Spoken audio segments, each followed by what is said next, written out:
So here's a thing that I do when I'm bombing.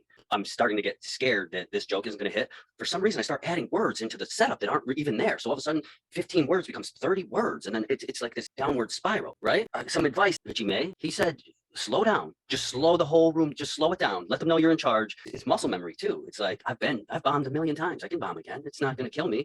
So the only thing that's going to kill me is to like react to it badly. This is something I don't think people who don't perform stand-up understand. You have like two minds simultaneously working. One knows the joke by heart. And it's just like, it's saying it. And at the exact same time, you're analyzing everything that's happening, right? And these two things are happening simultaneously. In the beginning, I used to write long story jokes. Say I got a joke that's this long and it's all hinged on like this final thing I'm going to say. You got to go back and get into some other punchlines so that if they're just not feeling it, you can't go on for 4 more minutes. And gotcha. Got to have eject points.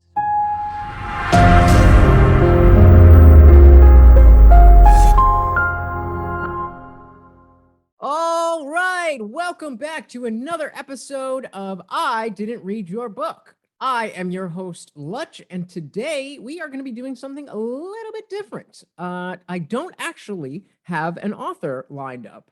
I do have Damon Millard, who is a stand-up comic, a podcaster, sketch comedy content creator, and I thought that why not try to expand the platform and talk to other creators and artists other than just authors and see how the platform works. So we've got a trailer here for the podcast that Damon does that we are going to watch. And then I also want to watch a little clip of one of the sketches from the one of the podcast episodes, and we will use that as the reading the back of the book segment. So without further ado, let's go ahead and check that out. All right, so this is the trailer. Oh shit, let me make sure that it's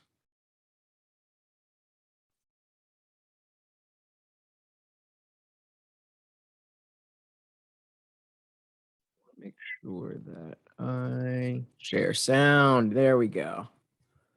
That was where I fucked up last time. All right. All right. So the low budget show with Damon Millard. Let's check her out. Hey everybody, we're back with an all-new low-budget show. What is that? I don't know what that is. It's a podcast. No. It's a sketch show? I highly doubt it. No. Well, it's like a podcast. Okay. With sketches. I'll be down for that. Oh, and other stuff. What would some of that stuff include? A cooking segment. Not actually. So my first question, is what makes this, like, how is this not just a sketch show? What about it is a podcast?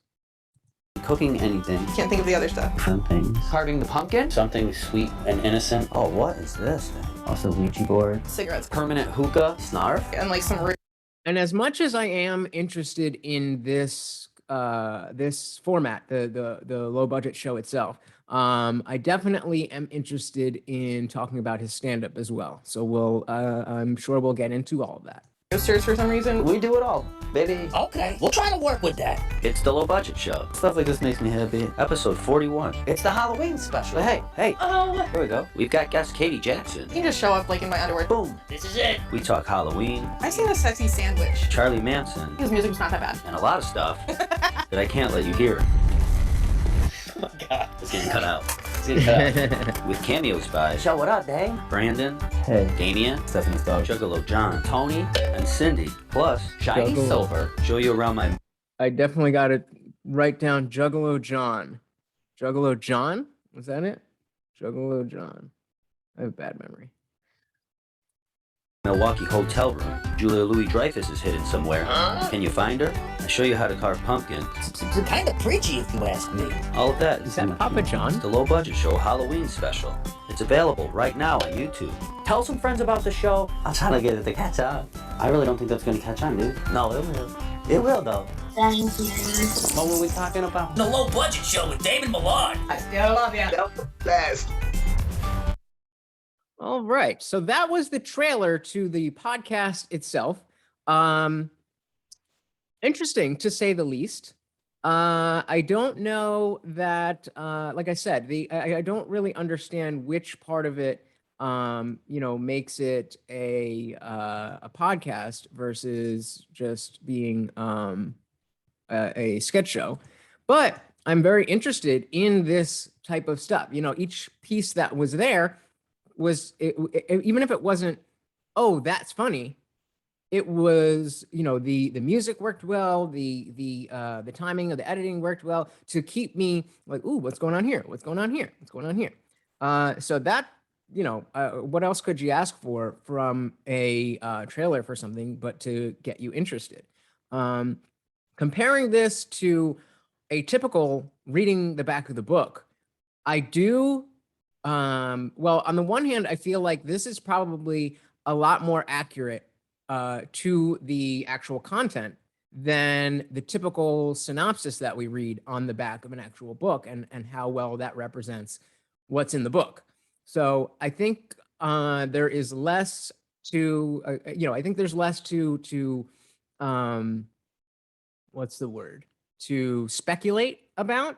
And, while of course the contents, again, the content of the content is not necessarily something that I'm trying to parse out from watching that. I'm already primed to be like, okay, I want to see what this is. With a synopsis on the back of the book, it's typically, it's so limited. Even this video was what? It was a minute and 52 seconds. And even in that time, which is much less time than it would take me to read, well, maybe not, but with barely more time than it would take me to read the back of any given book, then I'm already hooked. So I like the platform. I like the idea. I'm just not sure how this is different from any other sketch comedy show. So that is my first question. And then we've got his most recent clip here from a couple days ago. And that is a clip from the previous, not the previous, but a previous podcast. And I have not seen it. So again, we'll go in with our live real reactions. I got a tip. I'm a captions guy. I always have the captions on, but I got a tip from a comedian that whenever you're watching a comedy special, or something that is heavily reliant on comedy, not necessarily a comedy movie, but something like this, a sketch show. There's that show I Told You So with somebody, I forget his name, but the captions can sometimes mess with the timing of the jokes. And so I've started, whenever I'm watching a stand-up special, I turn off the captions, and it makes it so much better. Just because I've taught myself to not really read the captions, and it's kind of just like a dual, like I'm watching what's going on, and then my eyes just kind of pick up, and it just together with the audio and the visual, it puts a picture together. And I do find that, I do that because I gather a lot more from whatever I'm watching. But with the comedy, we don't necessarily want to do that. So I'm gonna keep the captions off for this one. And I have sped it up just a little bit, just because I don't know what it is, and we're all watching together. So I did put it to 1.25 speed, but just to keep it moving. Let's see what we've got.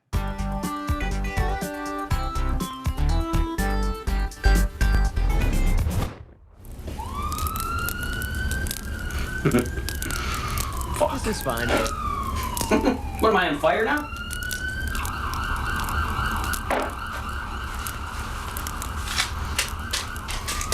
As long as these numbers hit. Good evening, ladies and gentlemen, and welcome to tonight's Powerball drawing. Wednesday, November 25th. The grand prize tonight is an estimated $524 million.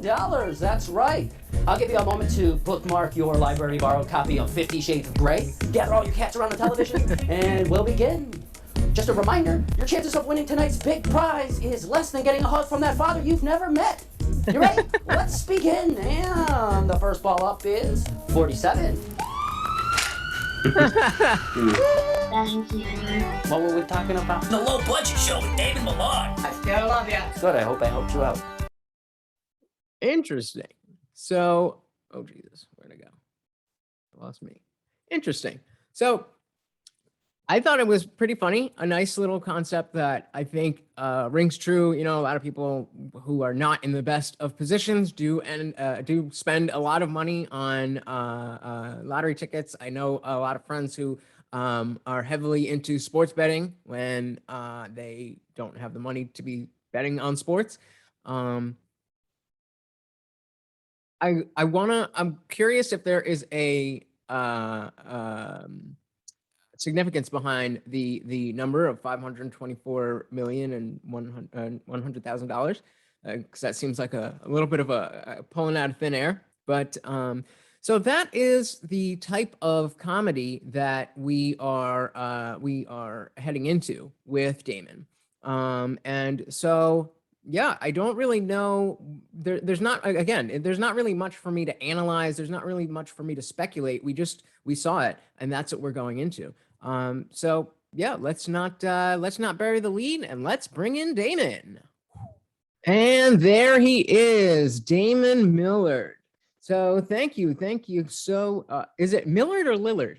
It's Millard, actually. Millard. Oh, Neither of those two, but that's all all right. like, finally, an easier name. My last guest was Anna Rudgarg, and I've just had terrible names. I'm not good at reading out loud, so this is always making me look bad. But no worries. I've been brought up on stage to the wrong name more times than the right name. I'm used to it. I don't care. I've had full jobs where people called me Damien for like years, and I never correct them. I'm like, what's the point?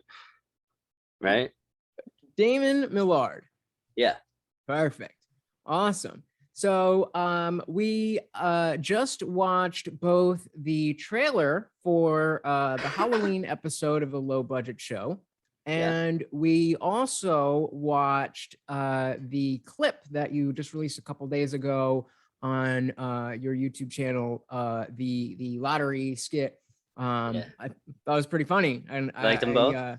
I definitely. There's definitely a number of people that came to mind that are pretty much living out that exact situation. And whether it's, I was saying, whether it's sports betting or lottery tickets, it's oftentimes people who are not necessarily in the position to be throwing money away on this or that, and banking on that ticket. Yeah, well, it comes from like the lottery sketch comes from a joke based on the fact that like I feel like hitting the lottery is my only chance of ever being happy ever. So that's where it kind of comes from. A joke I used to tell that I stopped telling, and so I just filmed it one day. And I think it's the best part is like the one ball and it's over. You know what I mean? It's like that's what hit me too. I was expecting it to be like, oh, I got this one and then this one and then this one. Because that's what you would expect. But I guess good comedy subverts your expectations, right? Yeah. So my first question about the Low Budget Show itself is, what makes it a podcast and not just another sketch comedy show? Okay, let me tell you about its roots, and then Please. it should answer itself. So basically, what happened was I had moved from New York City to St. Louis for a 3-month stretch, and while I was there, I didn't have a car, and I couldn't get to open mics. I used to do 3-4 open mics every single day, and I couldn't get to them anymore. I didn't have a car. I'd have to bum rides or like get, whatever. And so I just came up with this idea that I would film myself talking to the camera, kind of like I would do at an open mic. You just go up there and you just spitball. And then if you find something that's funny, you keep it, and then you continue to work on that, and that becomes a joke. So the very first episode, which isn't available anymore, but it's just me talking to the camera, no guest, no nothing, right? So I did that 2 times, and then I was like, I need a guest on here. I want it to be something else. Then I start talking to guests, and it seems like more of a podcast thing. So I started advertising it like a podcast, but it always lives in this weird genre bending gray area. And so is it a podcast? I don't know. I kind of brought that up in the preview that you watched. I was like, is it a podcast? Yeah. Not really. Is it a sketch show? No. What is it? Nobody knows. And I love it that way. I don't want it. It's own thing. There's only one. And I'm cool with that. I don't want to keep looking into what it is. Just let it live. You know what I mean? Here's this little baby bird. Go. Absolutely. I mean, that's the whole thing behind like why Chappelle left Chappelle's show, right? Is because they were, you know, I mean, I'm sure it's a million different things, but basically that they, you know, he had his ideas and you know, there was so much input on the side of what should be on the show that it no longer was his baby anymore. Yeah. And so how long have you been doing it? The low budget show actually started in 2014, 9/11/2014. Actually, that's its birthday.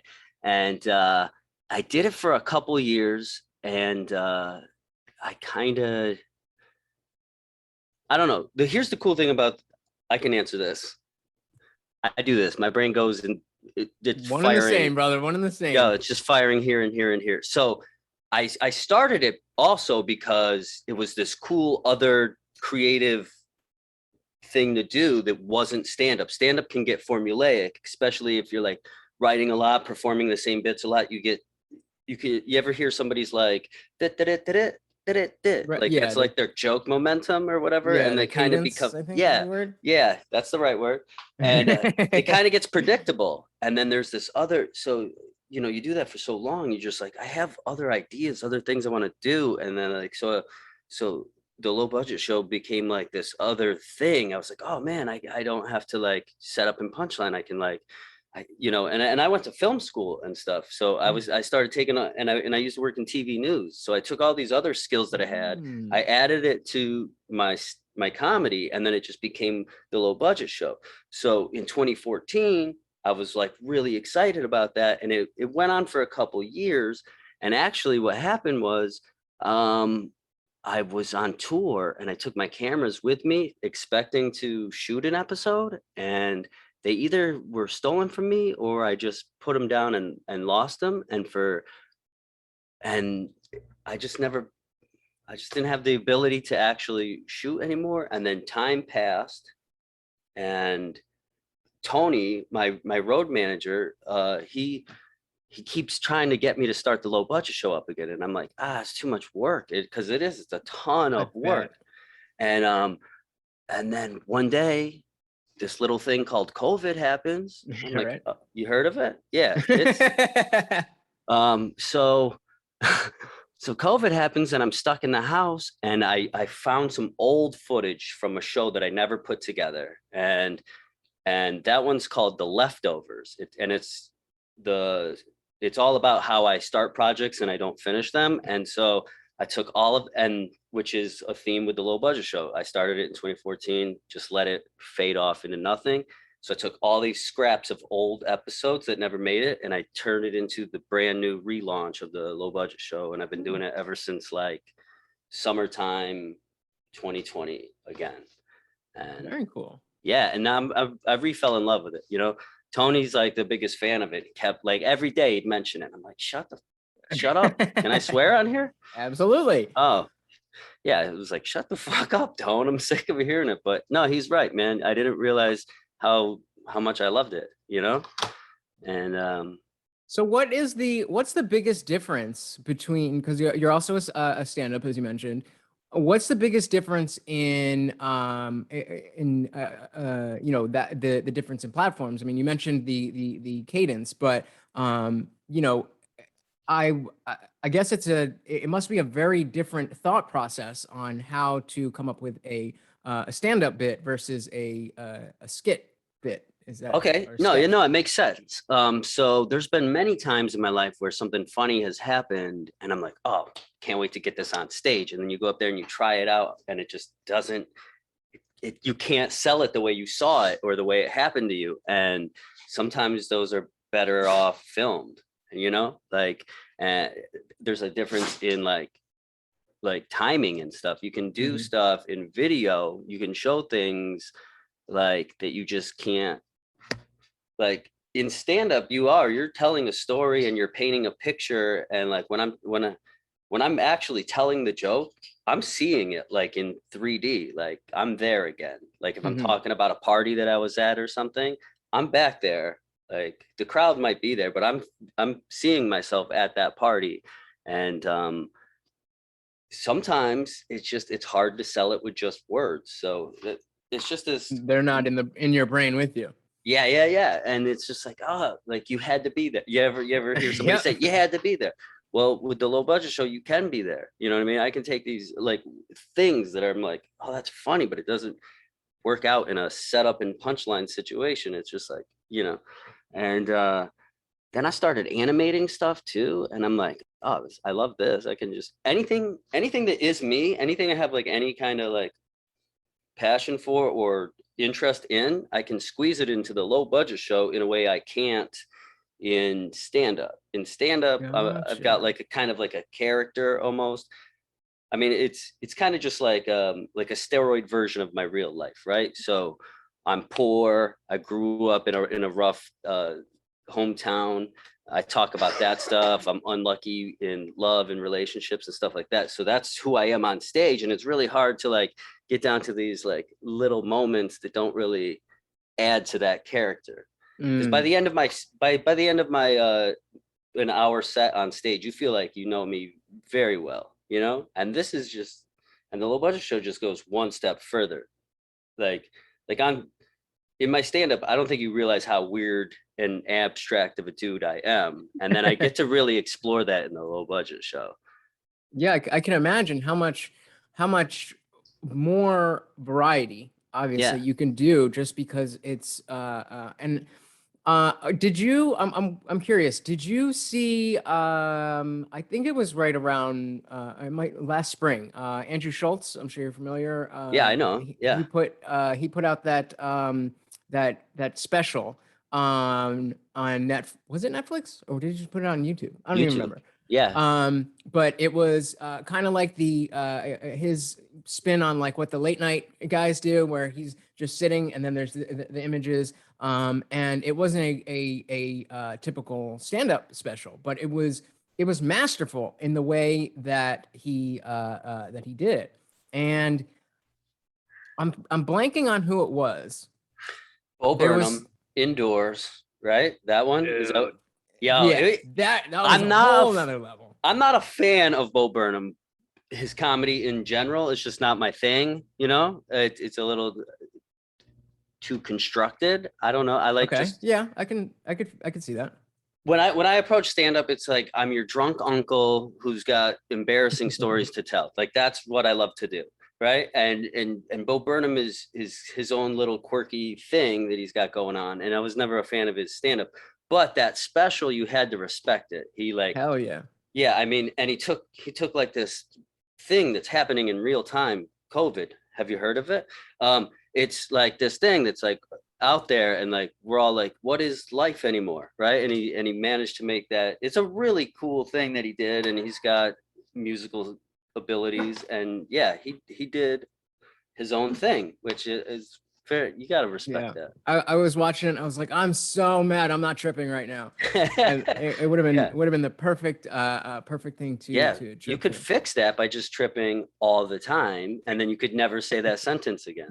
Oh, this would be better if I'm tripping. Yeah, I am. Oh yeah, that's right. that's a good way. I don't know how my boss would feel about that, and my clients, but I definitely that's the type of life. That's the dream. That's the type of life I would like to live. But what I was getting at was there was an older stand-up who was on Rogan's show shortly after Andrew Schultz had put out that special. And the comedian who was on Rogan hadn't seen the Schultz special, and Rogan I didn't catch it. Oh, I'm very familiar with him. You know, like actually, Andrew Schultz got me bumped on one of my very first professional shows ever. I was living in Milwaukee. No, not really. I've been bumped by some really good comics in my day. But no, check this out. I was living in Milwaukee at the time, and I flew to New York City to do a show at Eastville. It was like my first like New York City club gig ever. And you know, pop-in guests. Are you familiar with that? Yeah. Like somebody with some heat under their name will just show up and do a little bit of time and then go. And it's kind of like a little treat to the audience. Well, here I am. I'm like so nervous. I can't wait to get up. I'm like, oh, I got my 8-minute set. You know what I mean? I'm like, oh, it's all ready. And Andrew Schultz did a pop in and he ran the light. He just kept going and going. And every once in a while, the producer would come up to me and he was like, all right, it's not 8 anymore. It's 6. I'm like, yeah, all right, 6. Cool. So then I'm in the back scratching off jokes. Okay, this one's gone. 6 this minutes. One's gone. Can't wait. 6 minutes. 6 minutes. I got 6 minutes. All right, you're down to 4. 4. Okay. God damn it. 4. And then eventually I eventually went up and did like a very, very short set. But yeah.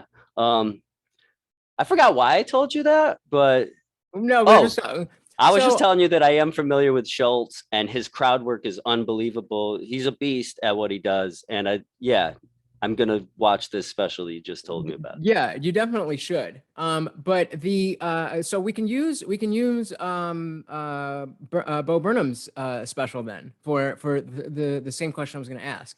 Okay. So the comedian who was on Rogan hadn't seen the special. Rogan was explaining, oh yeah, it does a bunch of topical things and the comedian was like, yeah, that sounds cool, but that's not stand up. That's not really what I do.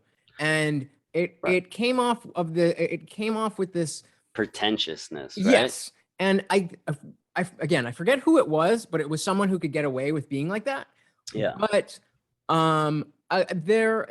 I can understand where he was coming from as somebody who, you're up there by yourself with the microphone and your words, and I can see them as perceiving something like the low budget show as using that other media as a crutch. And what would you say to that? I would say 2 things. I totally understand that the art of stand-up, like when I first get like a weekend gig at a club, and I like to show up very, very early, and you can see like the room. It's just dead. The lights are down. There's like a ghost light on stage, and it's literally just like a mic stand with a mic, and that's it. And you see that, and you realize that you got to stand up there completely naked. It's just you and that microphone and whatever words you can come up with, and it's very powerful. You're like, holy shit, like talk about no net. It's a very powerful thing, but also at the same time, it's like you can reinvent this art form. You know what I mean? You can do new stuff. You'll never be able to break what it is. Stand up has like this backbone that it's just what it is. What I kind of just explained. It's just like a man telling stories. A person telling jokes, and it's what it comes down to. But if you aren't willing to explore other stuff, I mean, it'd still be the hacky 1970s stuff. You know what I mean? It's like stand up has gone through like many stages. It's evolved into like this really, like it used to be like really polished up. You ever hear those old loungy guys who like clearly everything is like fake, joke punchline. Like, and then it became more personal. It became more about talking about yourself and like revealing like vulnerable truths about yourself, and then that even grew a little bit more, to where it's just like it's totally a personal thing now, where it didn't start that way. It started in like vaudeville, with like just like fictional scenarios and like almost like skits.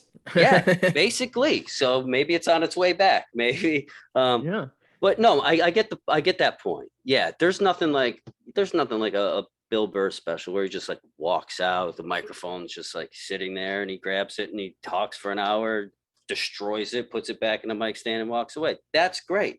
There's also Sam Talent has a new special where he goes from venue to venue to venue to venue, like on this road tour, and he's I mean, that's cool to watch too, you know? Yeah, I I mean, think Pete Davidson did a special like that or again, I get people mixed up in my brain. Chris Rock has one where he's in Europe and he it's basically the same jokes over and over, but he cuts different like From different shows, right? yeah, he cuts from Yeah, show to show very to cool. show to show you how he delivers it a little bit different each time, which is also the case, you know. You also, when you're up there and you're telling jokes, and one night these jokes work perfectly every time, and then the next night you're telling the same jokes and you're not getting quite the same reaction that you're used to. You gotta change it up a little bit, you know. Sometimes you gotta like slow it down. Sometimes they want to hear more vulgar stuff. I mean, I've been in rooms where I did a show in Kentucky, and I'm not calling Kentucky dumb, but they are. And I have some. I write like smart dirty. You know what I mean? Like I write something where you have to Yeah. have read a book once or twice. You know, Absolutely. and 100%. right. And so I was like, oh man, let me dial down my intelligence a little bit. I was like, by the end, I was like, queefs, right? You know what I mean? I'm just like, I'm lighting farts on fire by the end of this show. I'm like, whatever, man, whatever it takes. Whatever to gets the laughs. yeah. So And that's an interesting point about and you know, I wouldn't necessarily call myself a comedy nerd, but I mean, I think I'm one rung below that. I mean, I especially in, you know, branching out from the Rogan circle, just because of, you know, the crossover of podcasting and comedy. So the closer somebody is to Rogan, the more familiar I'm going to be. Like I saw Bert Kreischer before Sure. a couple months before the that End of the World election podcast. Yeah. At the Stress Factory in New Brunswick, New Jersey. That was pretty cool. That was right before he blew up. And I actually just took my dad to see Bill Burr in AC for his birthday last month. That's very cool. But it, you know, they all the time they'll talk about how you know, working your set and specifically leading up to a special, and how you know, you're workshopping and what can you speak to what types of things, like let's say you have a joke that is XYZ and it landed you know, yesterday, and then today it didn't land. How do you take what did leave it? What do you got? Got an It's a Amazon little- guy coming up? the landscapers are in the back. Fuck, what was I saying? Leading up to a special, Oh, so working yeah. on material. So Some what nights it lands, sometimes it doesn't land. Yeah. is So when very- it doesn't land, what is it that goes on in your mind that lets you know how to change it for the next night, specifically if the next night is in a different place? I mean, a lot of that stuff is just intuitive, in the moment stuff that you're making these like micro adjustments like subconsciously on stage. And but I mean, honestly, like, so here's a thing that I do when I'm bombing. A joke that has, let's just for all intents and purposes say it has 15 words and then a punchline, right? All of a sudden I'm bombing and I'm starting to get scared that this joke isn't going to hit. For some reason I start adding words into the setup that aren't even there. So all of a sudden 15 words becomes 30 words, and then it's like this downward spiral, right? And so some advice that wasn't given to me directly but third hand from shit, Richie May, right? Did I say his name right? Yeah. That sounds familiar. Yeah. Yeah, he said, slow down, just slow the whole room, just slow it down, let them know you're in charge.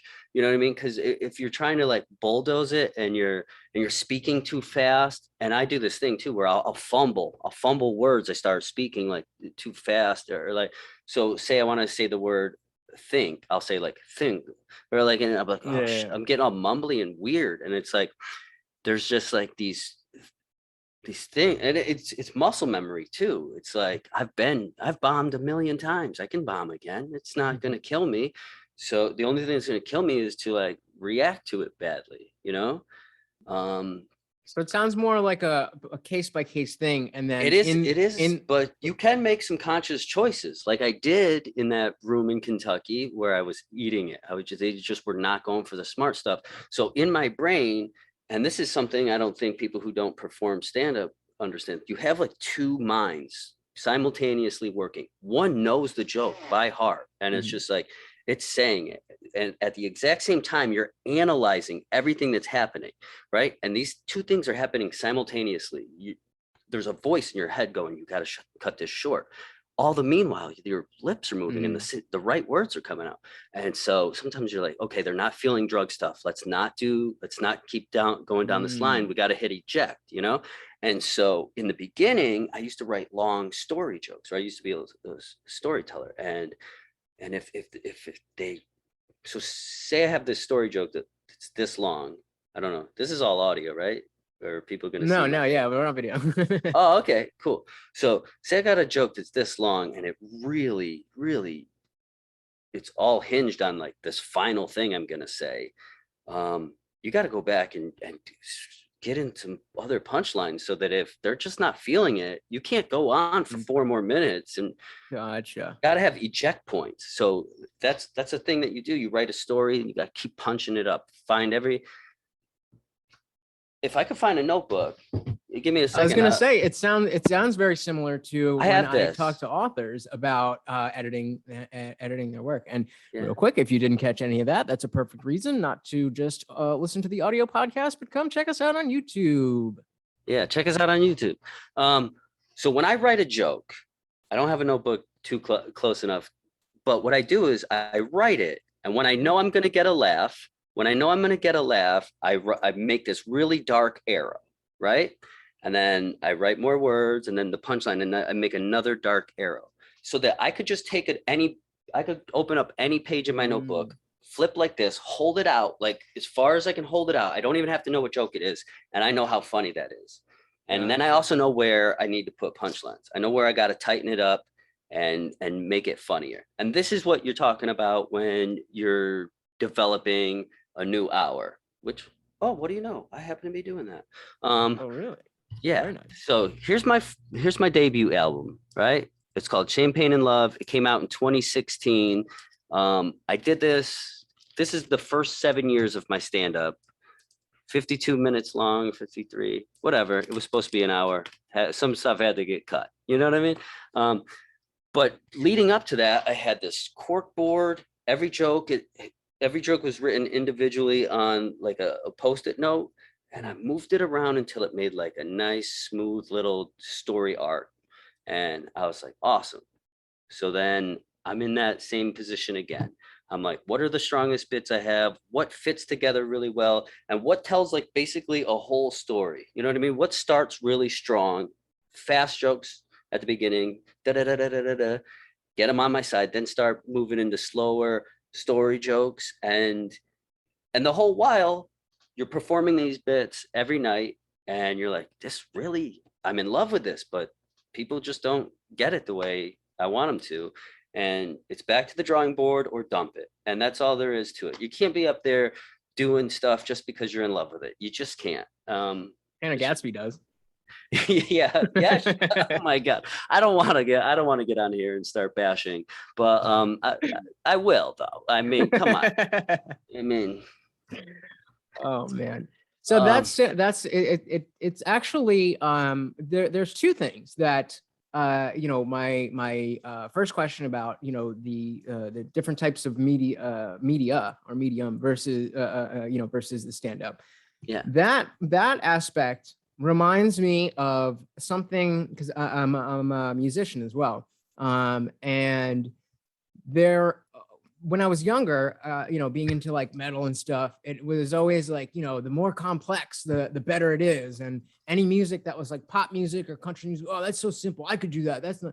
And I learned to be able to appreciate two different types of art in that context. And there is you know, the art that you know, goes so far outside the lines and still works, Mhm. which is really cool.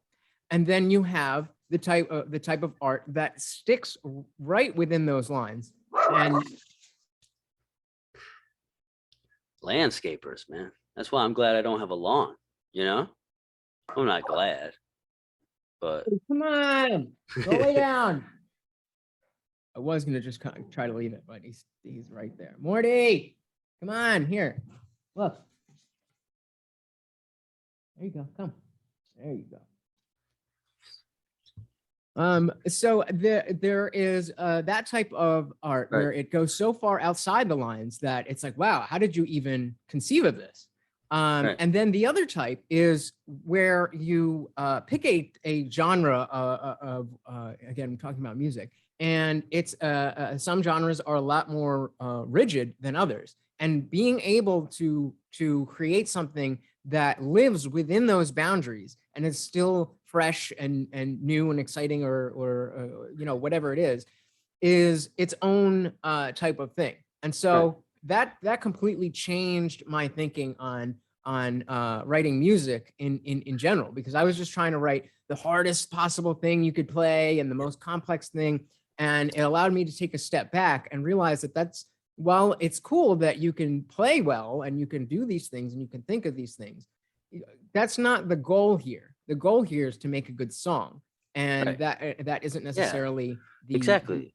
Yeah, and you're saying that, so really there is no lines, right? I mean, sure, it might make it difficult for critics, but fuck critics. You know what I mean? Yeah, Fuck definitely. rules, fuck critics, fuck ignoring an entire genre because it's not your thing. I mean, there's some stuff in there that you can look at and learn from, or at least appreciate and be like, oh, you know, that's cool. There's a rapper, Yellow Wolf. Are you familiar with Yellow Wolf? Yeah, Yeah, like okay, so I all of saw a him at sudden Warped this Tour like 10 years this ago. dude's like now singing full on country songs. He doesn't Really? really, yeah, like all of his new stuff is like singing and but then very next Used to track be a is like, rapper, right? well, he still is. The very next Okay. track will be like straight hard, and you're like, what? It's like, how do you? And he just doesn't. He doesn't subscribe to the fact that you have to do something a certain way because it's been done like that before, which kind of goes back to the Joe Rogan thing and the comedian, you can't remember his name, who was bullshit. Yeah, I get it. Yeah, there is like, but there, I don't believe that you can't reinvent. Yeah, I mean, you definitely can. Clearly, yeah. I mean, Yeah, definitely what there you're, is a core. There is a core like soul to it. You know what I mean? As long as you're not like, I mean, there is like this, you know, I'm not a religious man, but I believe that stand up is the ultimate fucking thing in the whole world, and it's sacred. And as long as you don't break whatever that purity is, which I cannot define, I feel like go for yours. You know what I mean? Like if you're up there taking your clothes off and telling jokes, I kind of feel like, maybe you're missing the point here. But you know, maybe if you're up there killing a child on stage, probably not. Maybe don't do that. But everything else is up for game. You know, Yeah. everything else is on the table. And I don't even think I'm that good. I mean, I am. I mean, objectively fucking hilarious. But I don't think I am because it's too close to me. You know what I mean? It's like, that's mine. I hate it. I hate Yeah, it. I Like I hear love you. it when I first create it, and then I'm like, I hate you. You know what I mean? I'm like my dad. I'm like, I made this. Get it away from me. That's You know the what I only. mean? I didn't catch that at first, Yeah. but that's I think that is just the nature of being good at something, is that if you're satisfied with it, then Yeah. you're not going to push yourself. And so, you know, the same thing, like you know, goes for the podcasting, goes for you know, really anything that you do. I think it's going to be every single day on the spectrum, I go from I don't deserve to be going up at open mics to where the fuck is my HBO special? You stupid, shitty gatekeepers who haven't recognized my genius. And I bounce back and forth in between this self-worth all day long. Every second of every day, I deserve it all. I should go kill myself in the bathroom. I mean, this is what I'll do it now. Ugh. Yeah. All right. Jesus Christ. Sorry. I didn't even set that up. That just happened to be sitting there because it's for a low budget show sketch. Yeah, so yeah. No, yeah, there's definitely a piece of anybody who creates things that has to have that aversion to their own creation in order to want to get better and want to. Let me go back to this. The guy who was like, the guy on Rogan who was like, that's not stand-up. You know what I mean? You got to be aware that being hacked is akin to like being like the worst thing in the world. Doing something that you've already heard somebody else do, it's the biggest sin. It is the biggest sin to be hacky. If someone can guess your stuff, if you're not original, it is the biggest sin in comedy. So you have to keep trying to do something different. You know what I mean? You could write about Tinder all day long. You know how many Tinder jokes I've heard in my life? I mean, swear to God. I mean, if I don't kill myself someday while someone's on stage telling a really predictable joke, then I have no idea how. You'll probably live a long time then. Yeah. But my point was, you have to keep reinventing it. You have to find new stuff to talk about, or at least if you do go for like a subject matter that's been done a million times, you have to find a place that no one's ever taken it. And the only way to do that is to reinvent it. And the only way to reinvent it is to take chances. And when you take chances, a lot of people aren't going to come along for the ride. So maybe 1 out of 1,000 tries you'll hit, and that's why all you need, right? Right. And that's why I was going to bring this up earlier when you're talking about being a musician and stuff. The cool thing about being a musician is you get to practice at home and get really good before you do it publicly. Mm-hmm. But with comedy, you have to fall on your face in front of people from the very beginning. There's people who come up to me who are like, Dame, I want to do stand-up. I've been writing for months at home. And I'm like, then do it. You can't wait till you're good because you can't get good till you do it. Right. It's like this. Anyway, I'm all jacked up on like antihistamines and coffee. So if I don't make any sense, that could be you're making perfect sense. You're making perfect sense. And I was just, there was a, something else we were talking about, when I asked you how you, make those adjustments. Your answer is very reminiscent of, what I do for work. I'm a private dog trainer, and cool. Thanks. And the whole thing of it is really that every dog is so different that I don't necessarily have a curriculum. I'm going to come in, we'll do, we'll evaluate what you've got going on here, what we're working with. And the training package is going to be based on you and your dog and your situation and how much time you have and all of this stuff. And then even within that, I've got, basic, like, obviously you want the dog to learn sit and stay and stuff like that. But the overall goal being obedience is, the way that you're going to get there with each dog is going to be slightly different. And there isn't necessarily something that you could put a pin on. Oh, if this happens, then do that. And if this happens, then do that. It's more of, with the experience. Too organic, right? It's too organic and living and breathing, right? Yeah. And it's like I get that. Hey, I got a dog who doesn't act well. Do you think, is she too old? She's like 7. Is she too old? Never too old. What's she doing? Oh, she's just like, she's stubborn. And I mean, I love her, but she's more like a cat in that way, that like, she's like, yo, back up a little bit. And I would love for, I don't know. Maybe she's just a bitch. No, I'm just yeah, she is a bitch. No, I mean, the whole thing with dogs is really that it's just patterns. And so the difference in what you're doing from one dog to another is how are you getting the message across the way that is going to be most effective? Hitting. And you know, that's the parallel that I drew between you know, that I had no concept of when I asked. Obviously, that's why I asked. How does, you know, what are you seeing up there when you're like, okay, this isn't working, so the next time I'm going to do this, or I'm going to put these words there. How are you making that decision? And I guess it really is just a case by case, and it's a muscle that you develop and you learn how to do. Yeah, So, and that's why there's really no replacement for experience. You just have to have done it before, and then you can feel it, and you don't always climb out of that hole. You know, sometimes you're just like, damn it, these jokes work. I know they work, and the energy in the room gets weird some nights, and some nights it's so easy that you're like, oh my God. Some nights you can be in this killing zone where you can just make like a face and they lose their mind. You know what I mean? And who knows how many variables have to fall into the exact right place for that to happen. But I've been there, and the goal is always to go back.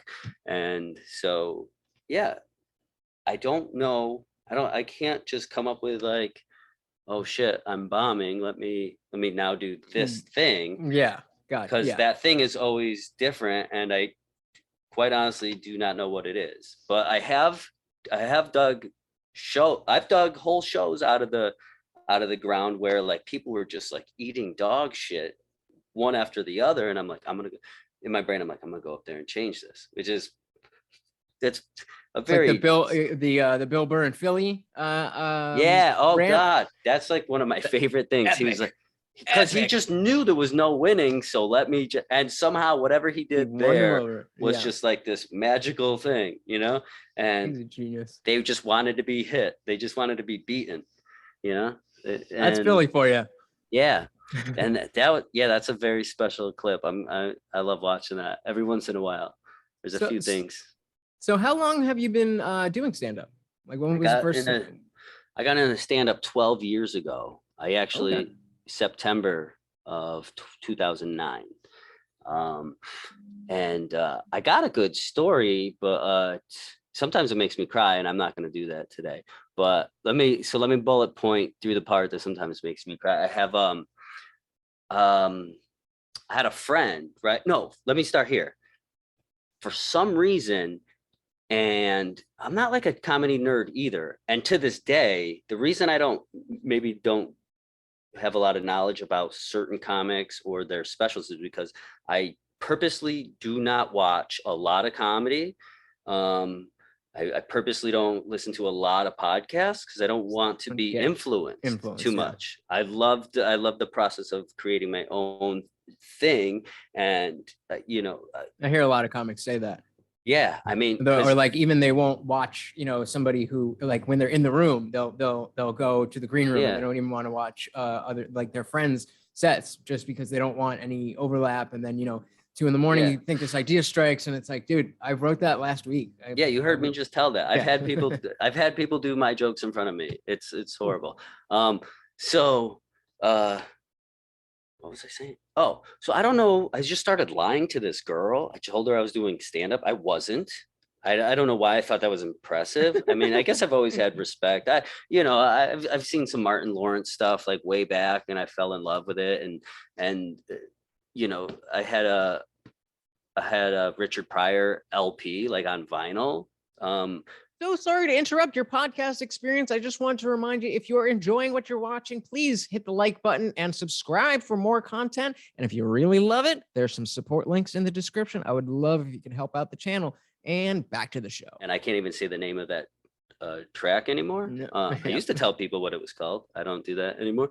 Please don't for YouTube. yeah. So I told this girl I was doing stand-up, and I wasn't even planning on doing it. And then that like kind of got my wheels turning. I was like, maybe I will do stand-up someday.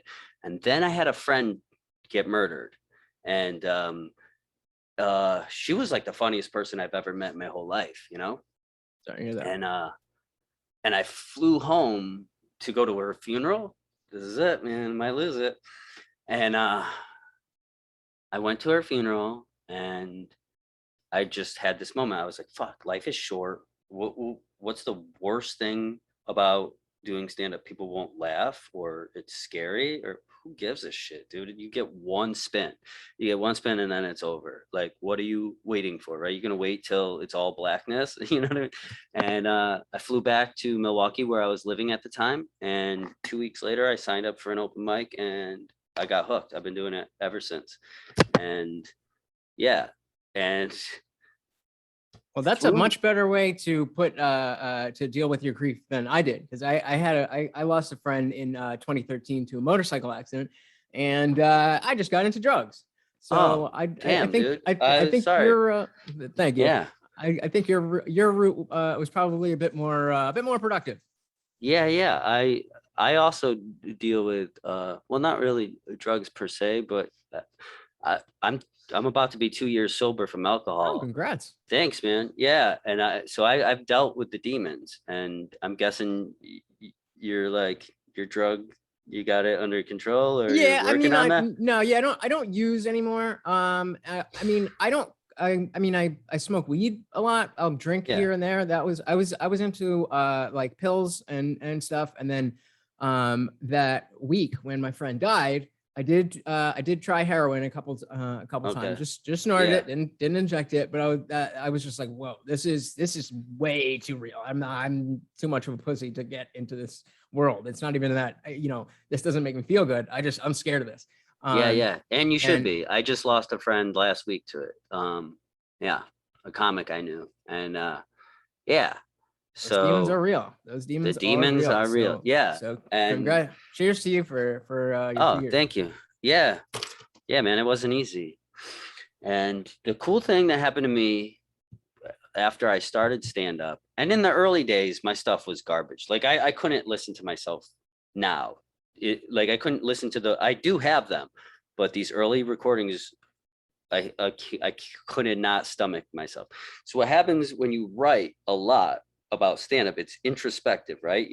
You're learning about yourself as you're doing it. You're learning like what you love, what you hate, what bothers you, what doesn't bother you. You start coming up with like, you analyze the world. That's basically what you're doing. And I mean, it's really just a journey of self-discovery of like who you are, like what you're made of, like what moral line you have, what other, and through that, like, man, I've never felt more confident in who I am. I'll walk away from a job like this because I'm fucking free. You know what I mean? If I don't like something, Absolutely. I tell people off all the time. I'm not scared to get punched in the face. Anything. You know what I mean? It's just like I'm very comfortable in who I am. That's why in the low budget show, I'm very open. That's why at the beginning of this, ask me anything. I'll talk about it. I'm not scared of the life I've lived, who I am now, or what I plan to do.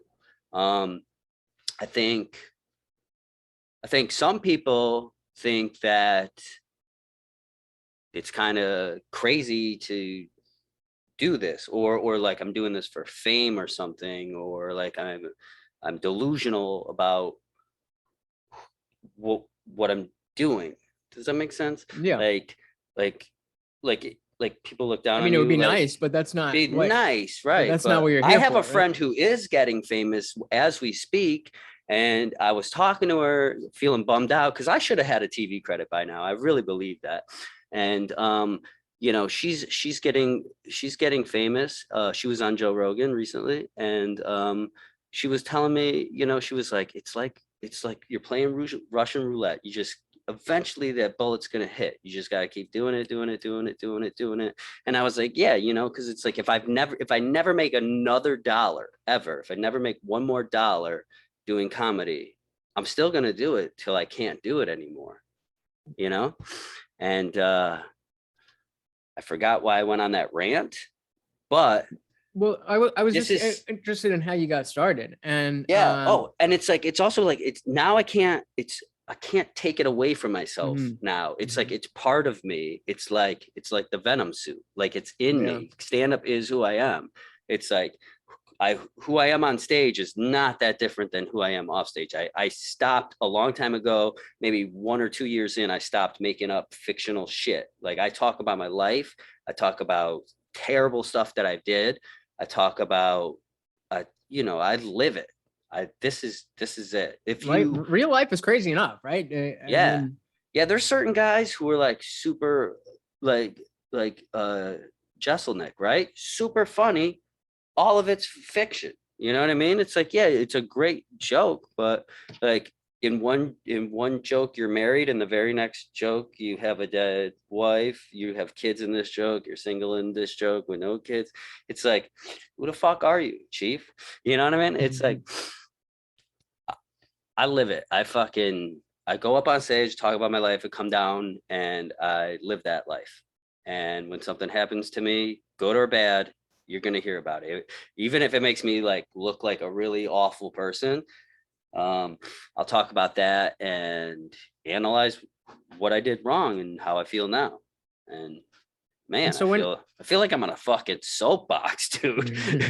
Can't wait Well- to talk about this on the low budget show, about how I got on your podcast and started talking about how great of a man I was. Get the fuck, No, I'm wearing underwear from the Salvation Army right now. You know what I mean? I'm not like I said, I don't even like my own stuff, but I should be on TV. Yeah.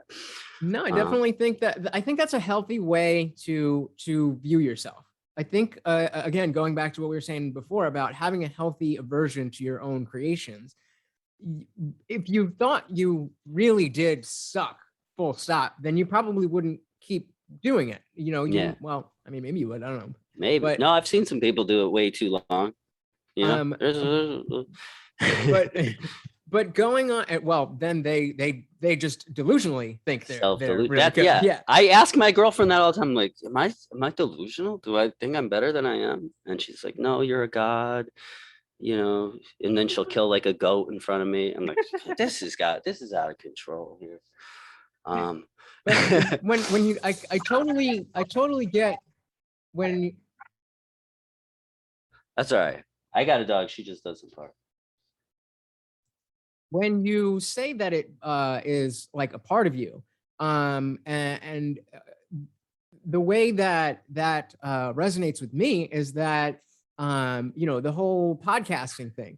But I used to have an old podcast, which was just basically a Joe Rogan wannabe podcast, and Right. I didn't realize that if you're gonna just put out conversations that aren't necessarily about anything that are 2 hours long, you kind of have to already be Joe Rogan for anybody to care. So, I mean, and again, we did like 30 or so episodes before my co-host and I, parted ways, and he's doing his own thing.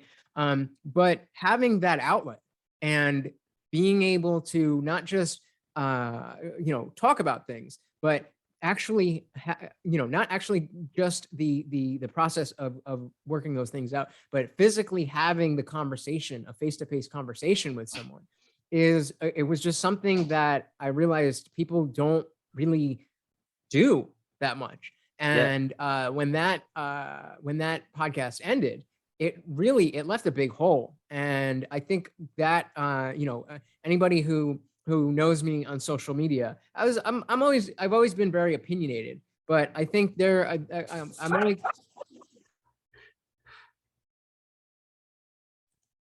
I'm only thinking about it just now, but there has to be a huge correlation between how opinionated and spicy I got on social media from the time that podcast ended until the time this one began. And again, this one, this podcast is not really so much about me. Right. But it is an opportunity to have those discussions, and so it Right. is a great outlet in that way. Yeah. Well, and if you're like, exposing yourself to all these different authors with different like points of view and stuff, like through that, like you're learning from them, you have to ask yourself, how does that make you feel? Or like, what does that, and then, yeah, you're growing and you're learning, and you're in the conversations with smart people, not me, but like when you talk to authors and stuff like that, I mean, I'm still studying for my GED. I might get it soon. And so that's a lie. I made that up. Hey, But I mean, I got a no, college but degree, get and it. I think I don't, No, but one of my get best what- friends didn't. I don't think he finished high school, and he's one of the smartest dudes I know. So. Yeah, yeah, that's right. Credits don't matter. Credits are just, they look good on paper. But yeah, like when you by podcasting, you're like, I mean, you're in these like conversations with people, and like it's a give and take, and it's, I don't know, Just- it's growing and it's Yeah, fun. it's just and it's a skill that we used to just have because we used to just talk to people, and now of course social media, it's just a different ball game. And having whether it whatever it is, whether it's music, whether it's podcasting, whether it's not content creation at all, but it's something different, having that outlet for yourself is huge. And I see a lot of people who don't have that, and because it's becoming, I guess, so much more common not to have your thing, then I find that people are like, not weirded out, but they're removed from the concept of you being into something and you caring about something. And it's like, trying to get people to watch this podcast from like my friends on Facebook. Like nobody's watching it because and if any of them had a podcast, of course I would want to see what they were doing. But that's the difference, is that's why I'm the one that has the podcast and they don't. And I think it's just about, when you find something that clicks and it works for you, just go with it. And then if you know how to think about it in a longer term mindset, then it doesn't necessarily have to become your job and your living, but you can definitely turn it into something that at least is a hobby that pays for itself. Right. And you're telling me about myself right now, because the low budget show, I'm trying to grow it. I do exactly. I mean, my interviews are like, I mean, I've had some awesome interviews, and it's like, yeah, it's so hard to sell it though. You know what I mean? It's like, come subscribe to this shit. You know what I mean? I mean, no matter if my friends do anything, I'll support it. You know what I mean? If my friends make weird clothes, I'm gonna buy those. I guess I'm gonna start wearing those weird clothes. You know what I mean? It's like, whatever. I mean, I'm gonna support my friends the best I possibly can. And so I have this show, the low budget show. I interview people. I love it. I'm gonna keep doing it forever, even if I never get past the level that it's at. I will do it. I love it. And damn it, I lost my point. You're saying you'll still do it even if you don't. Yeah. I mean, it's very similar to stand up in that way. I mean, I'd love for it to catch on, but here's the beauty of it: the few hardcore fans that I have, they fucking follow me to the end of the earth. You know what I mean? Like, dude, people I don't know send me messages all the time and keep in touch with me, and it's like, so. I just headlined in the Milwaukee Comedy Fest a couple of weeks ago. People that I don't know in real life from the low budget show, having watched the low budget show, came out to watch me do stand up. And I mean, to see it in practice, it in practice, through these dumb little sketches that I do, to actually having people drive an hour in from Chicago to buy a ticket to see me do stand up. That's amazing, dude. Yeah, that means it resonates, and I'm gonna keep doing it. I think the reason that you get people like that, because the same thing with the All Really podcast, the old podcast I had.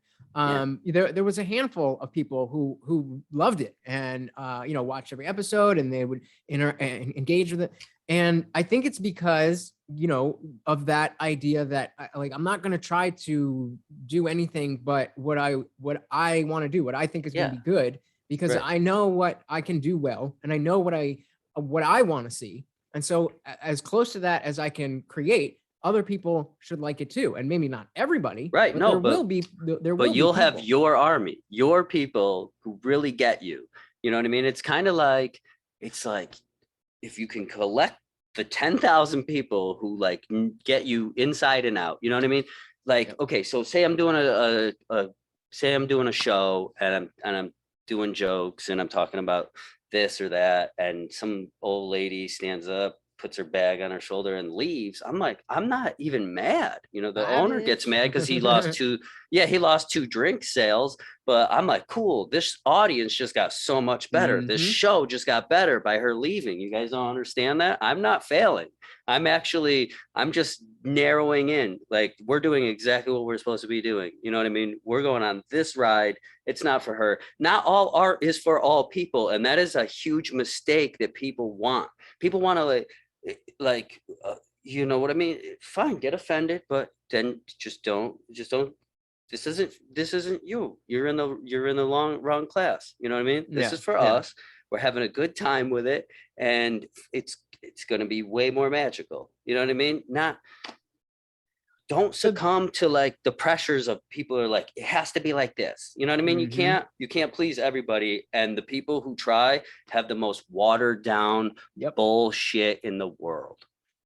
And so that, I mean, that's a natural segue into the whole conversation about you know, cancel culture and what you can't say. And you know, I think the comedians, specifically stand-up Yeah. comedians, have been always, you know, going back to Yeah. Pryor and Carlin with the 7 dirty words you can't say on TV and Sure. stuff like that.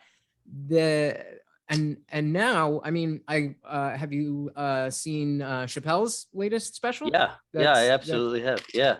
And Yeah. I mean, I thought it was again, you know, he is he's in his own category, and you know, Yeah. I heard, I meant to do a video with somebody who I did a podcast with, who was like 21 years old, and I wanted them to watch it and have a conversation about what they thought of it, because I Mhm. knew that somebody that young who wasn't around for the Chappelle Show days and didn't see the progression of Chappelle getting to where he can be the guy who isn't really telling jokes. Yeah, even in yeah. his storytelling, he's telling jokes. He's telling his story and he's making it funny, but he can get away with it because that's his thing. Yeah. There's some stuff about Dave that when he like, let me preface it by saying Dave is a fucking master and a beast, and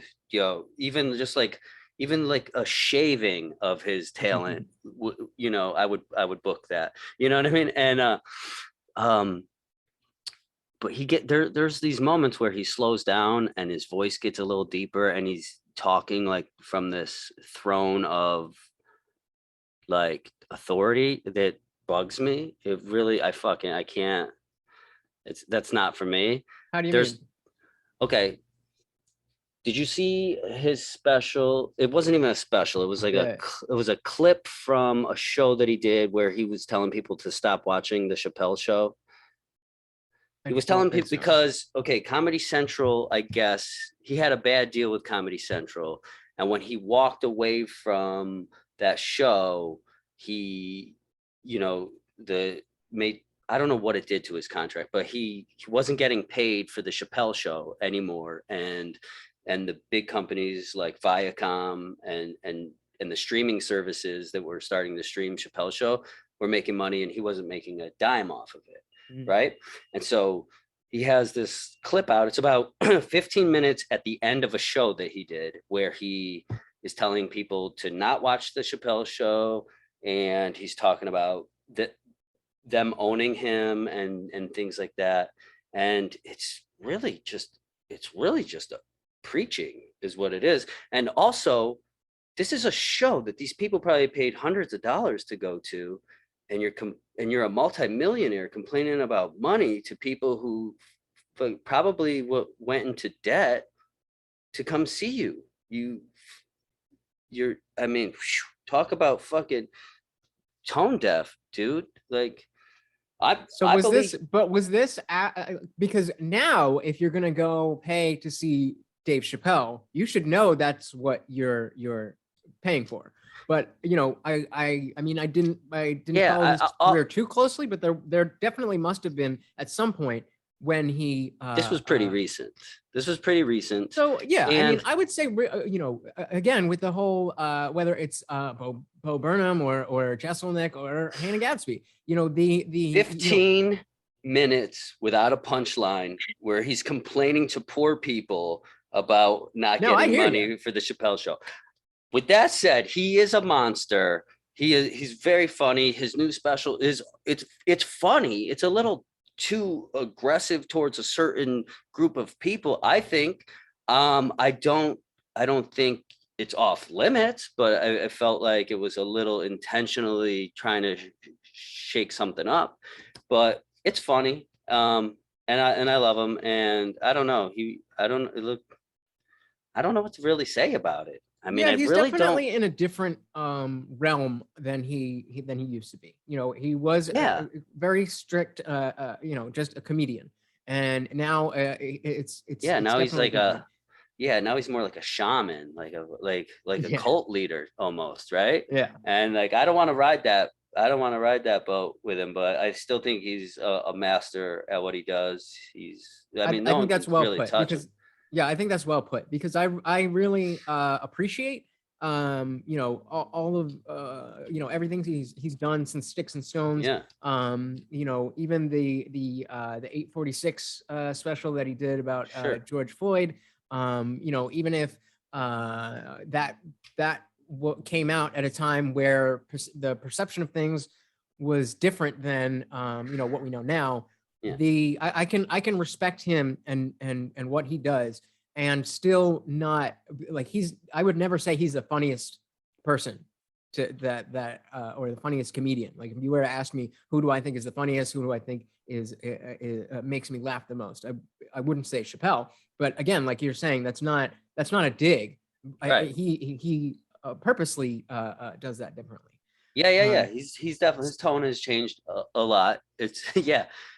Someone, or maybe I read something where they were comparing it more to like rallies, like political rallies, than a stand-up special. Yeah, like a TED Talk. Yeah, it's a little too it's a little too preachy for me.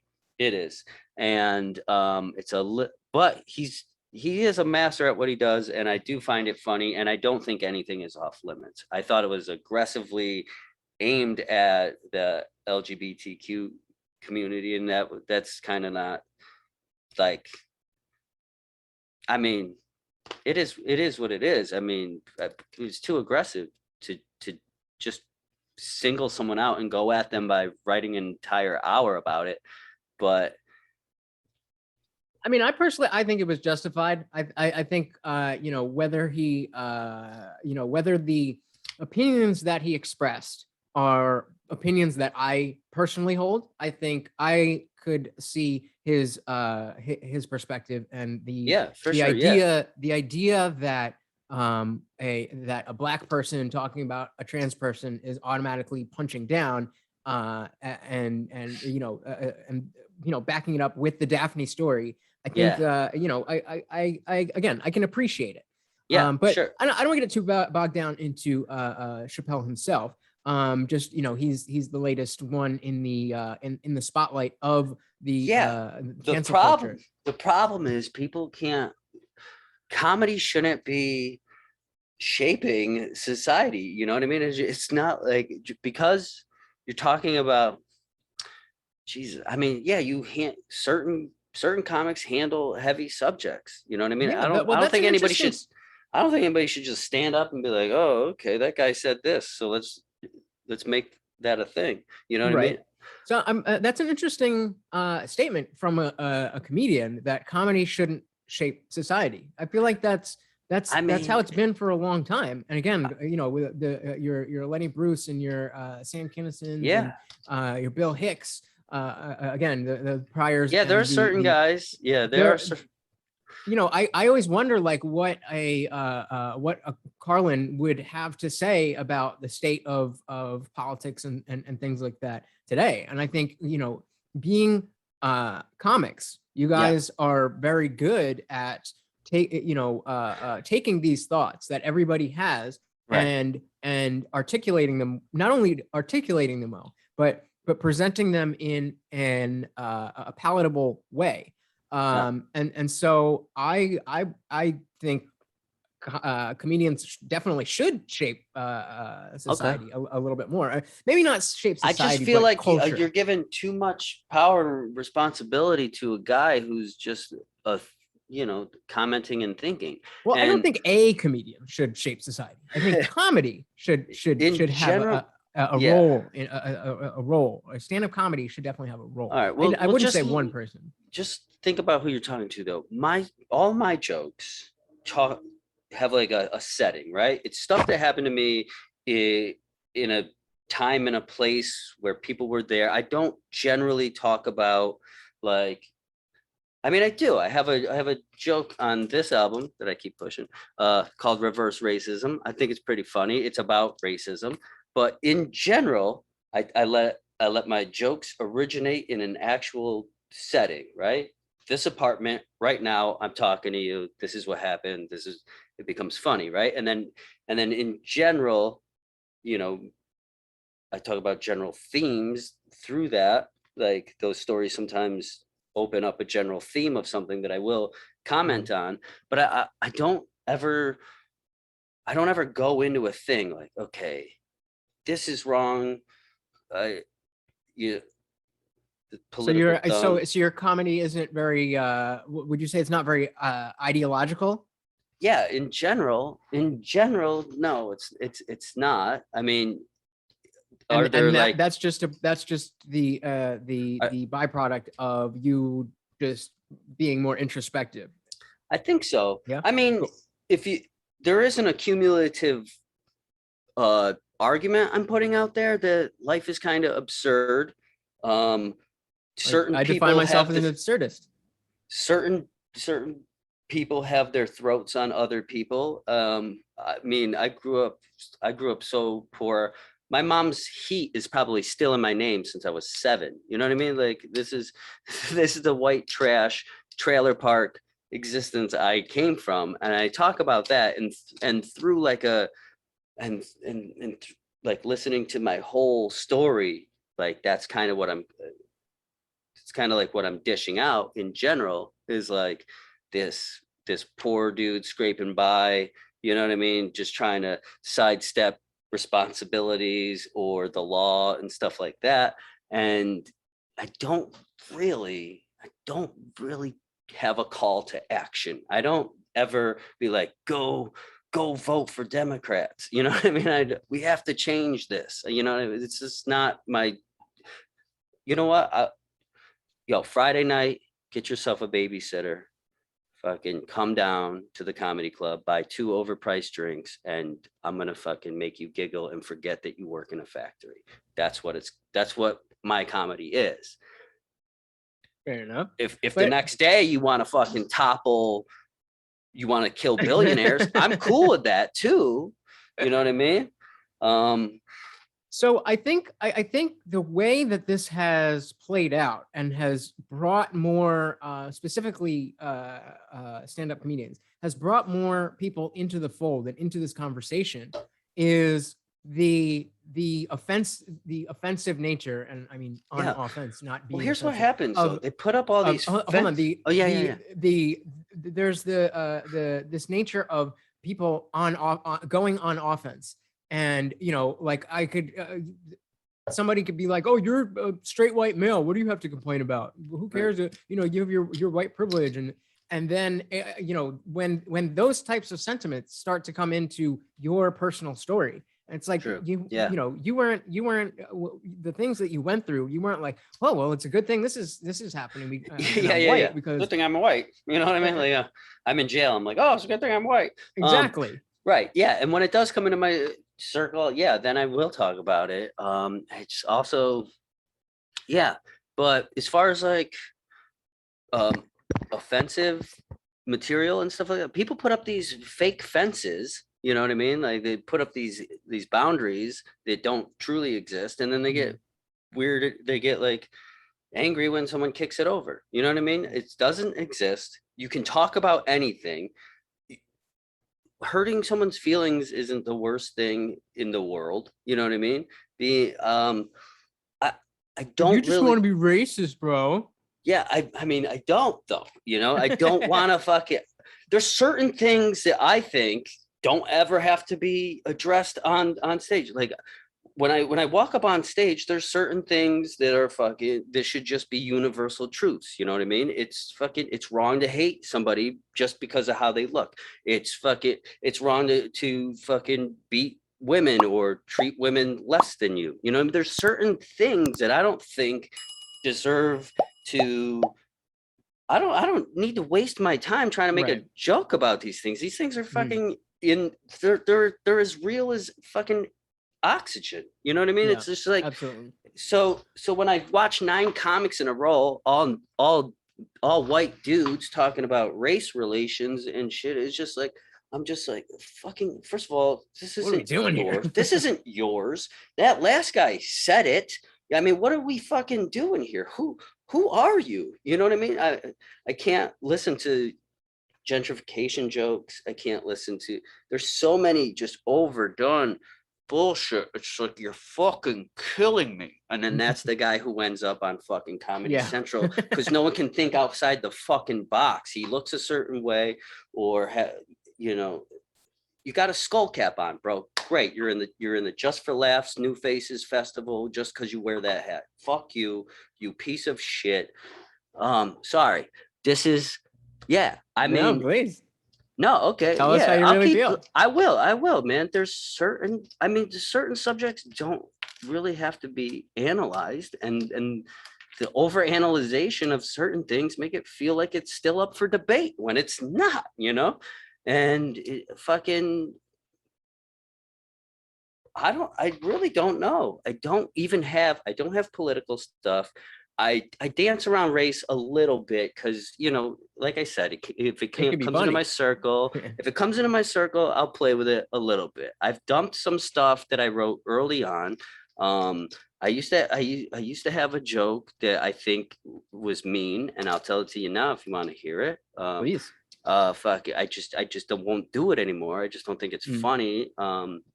So I talk about falling off of a bar stool. Getting drunk and falling off of a bar stool, right? And I go, and it hits while I'm on the floor. It hits me. It was like, how come the chair, right, the one that is the hardest to sit in, why is this the one we give to drunk people, right? I feel like bars should be nothing but like beanbag chairs and rounded corners, right? Because everything in a bar is designed to kill you, right? Darts and pool sticks and black people.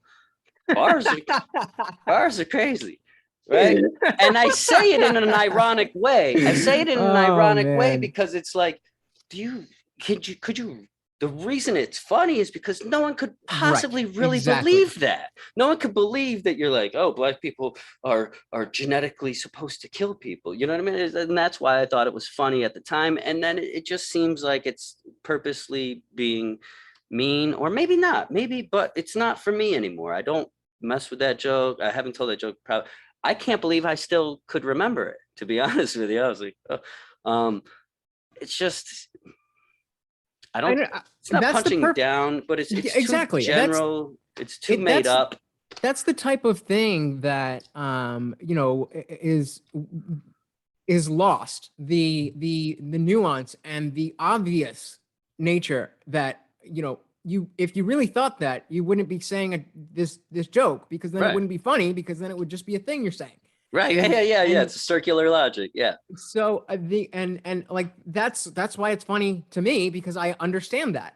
And I think that is people are so, and I mean, again, this is just such a tired point anyway, but people are just so ready to be offended that, you know, it for you to, and again, if it's just, you know, for your own personal reasons that you know, it's just you know, it's not really something that happened. Like, but if it's a matter of, oh, I feel like I can't I want to, but I can't say this anymore because I don't want to offend people. I think Right. that you know, is a lot more prevalent in just the jokes that we would otherwise hear, than people just growing out of speaking a certain way, and like maybe, you know, you used to say things were gay and now you don't really say that anymore, so you don't say it on stage because that's just not how you talk anymore. But Right. like that's one thing. But if you have a gay joke and it's funny, but you don't use it because you don't want to offend people, that's not good for culture in my mind. Because Right. No, we should be I do. able to joke about these things. I do have gay jokes. This I is bet true. you do. I do. I do. This is true. I actually I edited gay porn for a couple years, and so I talk about that. And there's no way to talk about that without like talking about being a straight man versus the world that I found myself in. And I got some really funny ones, and one is kind of right up that same vein as the Barstool joke, but it's like Lay it on me. I can't, man. It's under construction. It's like Fair watch Oh, so you are for it in using this. it. Yeah, I'm using it. I Oh, wrote it, cool, and cool, it's great. good. Yeah, it's good, and I'm keeping it, and I don't, you know, I mean, nothing is too sacred to be joked about. If it's too sacred to be joked about, then it's, you know, not really standing on anything. Right. Right? Right. If something is you can't joke about that, then it's not, then it's too precious to withstand reality. Right. Oh, that's a great way to put it. That's a great way to put it, because that's all that, you know, you're doing when you're telling jokes is saying the truth in a funny way, right? I mean, Yeah. and it might be the truth, but you know, you know, when I say the truth, at least in the context of a joke, it has to be something that exists as an idea and that people can relate to. So whether it's, you know, the fact, you know, using the Barstool joke, it's not that the truth of Black people being in a bar is dangerous, Right. but it's the truth that you know, Some people that. do believe. Yeah. Right. Yeah. And I don't know. I think that nuance is just so lost on people, and it's such a shame Yeah. because there's Yeah. a lot of I had a joke. It all, sometimes it just comes down to buzzwords too. Like someone's like, here's a word, and they're like, I'm supposed to be offended by that, right? So I had this joke. I used to tell this joke about getting this bad haircut at like a cost cutters or something like that. Like, because I mean, it really happened. You know, the lady had it all jiggity jaggedy, and I went to the club that night, and I'm just talking, and I'm like, you know what's better than getting a haircut at cost cutters? Getting chemotherapy, because at least then it'd be even, you know? That's what I said. And this lady huffed and puffed. And it's like, all you heard is the word chemotherapy. And in your mind, you took this buzzword and you tied it to this thing that, you know, your own personal feelings about this thing and your own personal feelings about that thing and this thing and that thing. And she tied all these things together to make it feel like I said cancer's funny, which I did not say. I didn't say it's funny when people die of cancer. I didn't say, ha ha ha, fuck people with cancer. Yeah, she tied all those little things together in her own mind and made me the bad guy for it. So and I'm sure you had quote unquote offensive jokes before that one too. It's just the one that that was the that was the one that probably in her life, you know, hit a chord because it was something about that thing. But maybe I told that Barstool joke two jokes earlier, and she laughed and laughed and laughed. You know, and I don't know. And that's the hypocrisy of this whole virtue signaling. It's like, if you're really like, if you really think that's what comedy is, then why are you there? Yeah, you clearly don't get it. And then if you are there as some type of protest that, hey, this type of speech is damaging society, so we need to stop it, then you should be in there, protesting every joke that every joke is offensive at somebody, right? Somewhere, if it's only the stuff that is offensive to you that you get mad about, then there's a disconnect. You could probably make a reason everything's offensive. You know what I mean? Like, I think I even heard someone say this, like, I was walking down the street. Oh, that's offensive to people who are in wheelchairs. You know, Ableist. Yeah. yeah. I that's not my joke. I think I heard a comic talk about that, and it's true. It's like, just stop cherry picking, and like, if it's not for you, then go. You just made the show better. I really believe that. Yeah, that's deep down inside. I really like that line of thinking of someone leaving the show, and you know, thinking about my own content. You know, there's people that would, you know, comment on like the first couple of things I put out, and now I don't see them anymore. And you know, I mean, you know, the channel's only been up with this show, it's only been up for a couple months. But the concept of, you know, I want the people who really want to be here to be here. I don't want just, you know, every day, every time I post something on Instagram that has YouTube in it, I get a message and a comment like, oh, we can help you get this many views and this many subscribers. Oh yeah, me too. It's like, well, I mean, you know, that would be nice, but what is that going to do for me? Like, just empty bots. That's not what I'm doing here. I want to build a community of people who are interested in what I have to say, and the people that I bring on what they have to say. Yeah, and, in the early relaunch of the low budget show, I'd say 2 episodes in, I was like, I'm not getting the response I want, and I did some paid promotion for it, and I did end up with like kind of a lot of views, but no one subscribed, no one stuck around, and it was pointless. I was like, a view is just a empty calorie, you know.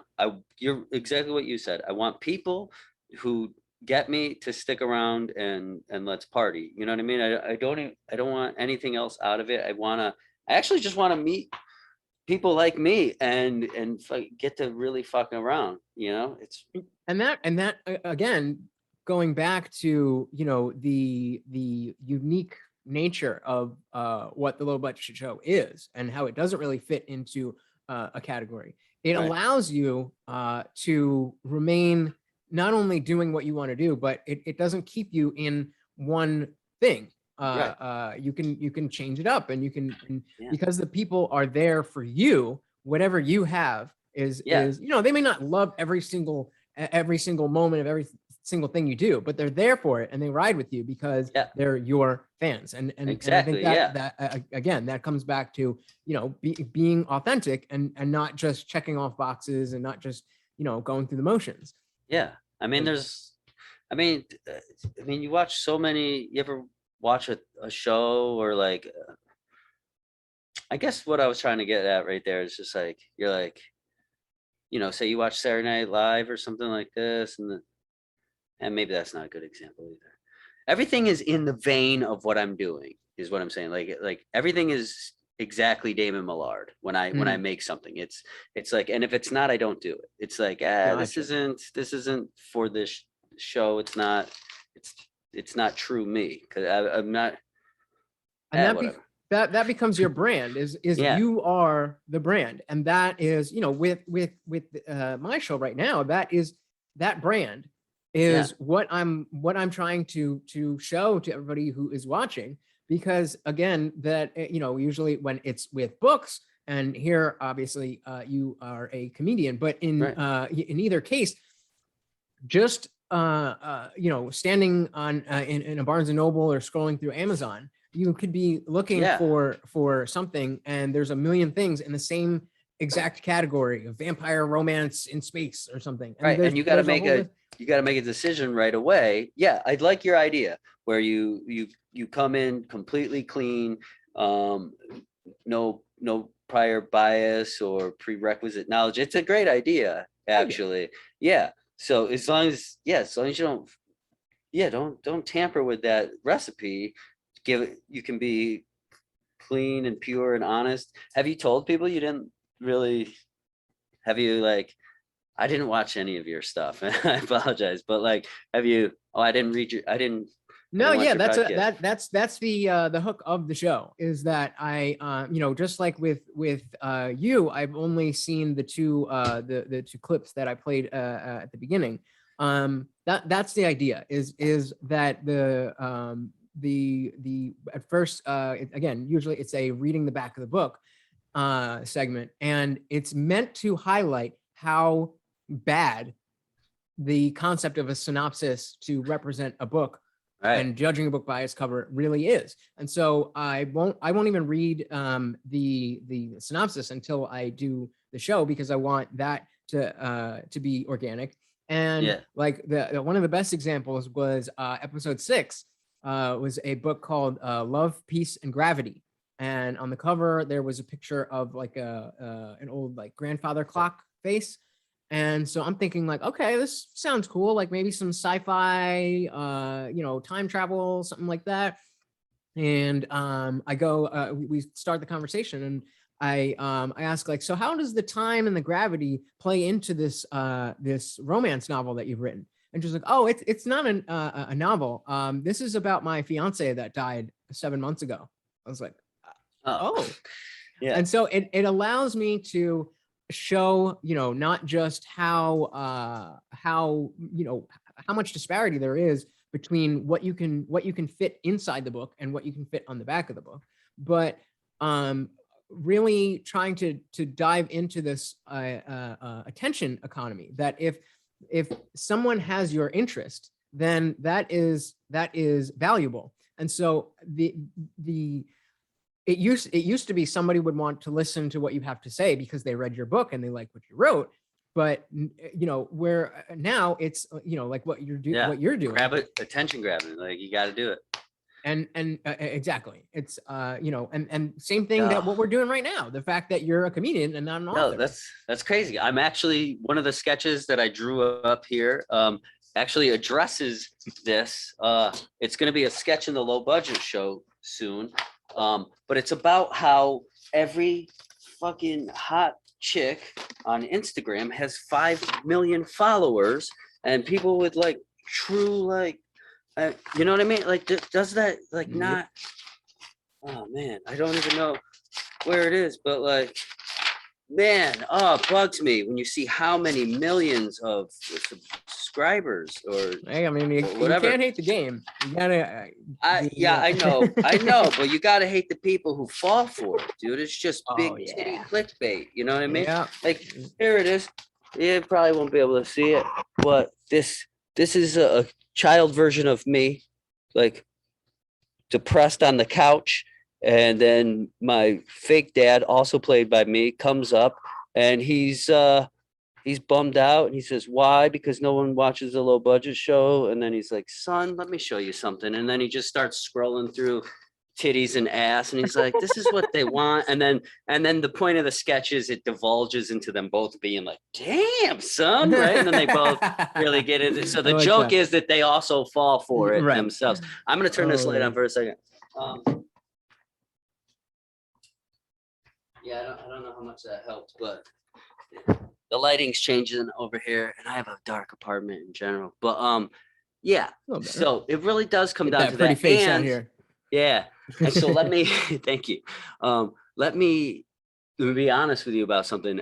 I had already talked to you about possibly doing this show when I created that trailer.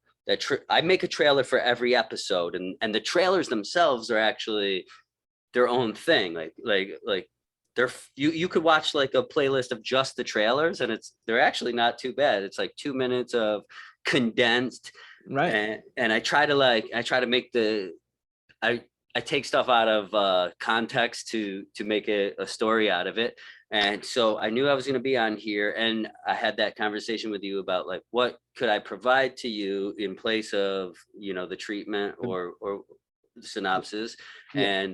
And so in this trailer, I actually address the fact that the low budget show isn't exactly a podcast. It isn't exactly a sketch show. It isn't, it's literally its own fucking little, it's like an ugly little monster with short little legs, and it runs around, and it has 200 subscribers almost, hopefully soon. And that's all that it is. And it's really just, I described it as, in the description, I used to describe it as, Pee-wee's Playhouse meets the Tonight Show, you know what I mean? And it's like it's and there's no rules and it's playful and there's this fiction also. Like the more you watch it, the more of the inside jokes you get. Like there's this whole quasi fiction of like, okay, so here's Juggalo John, right? I wrote down.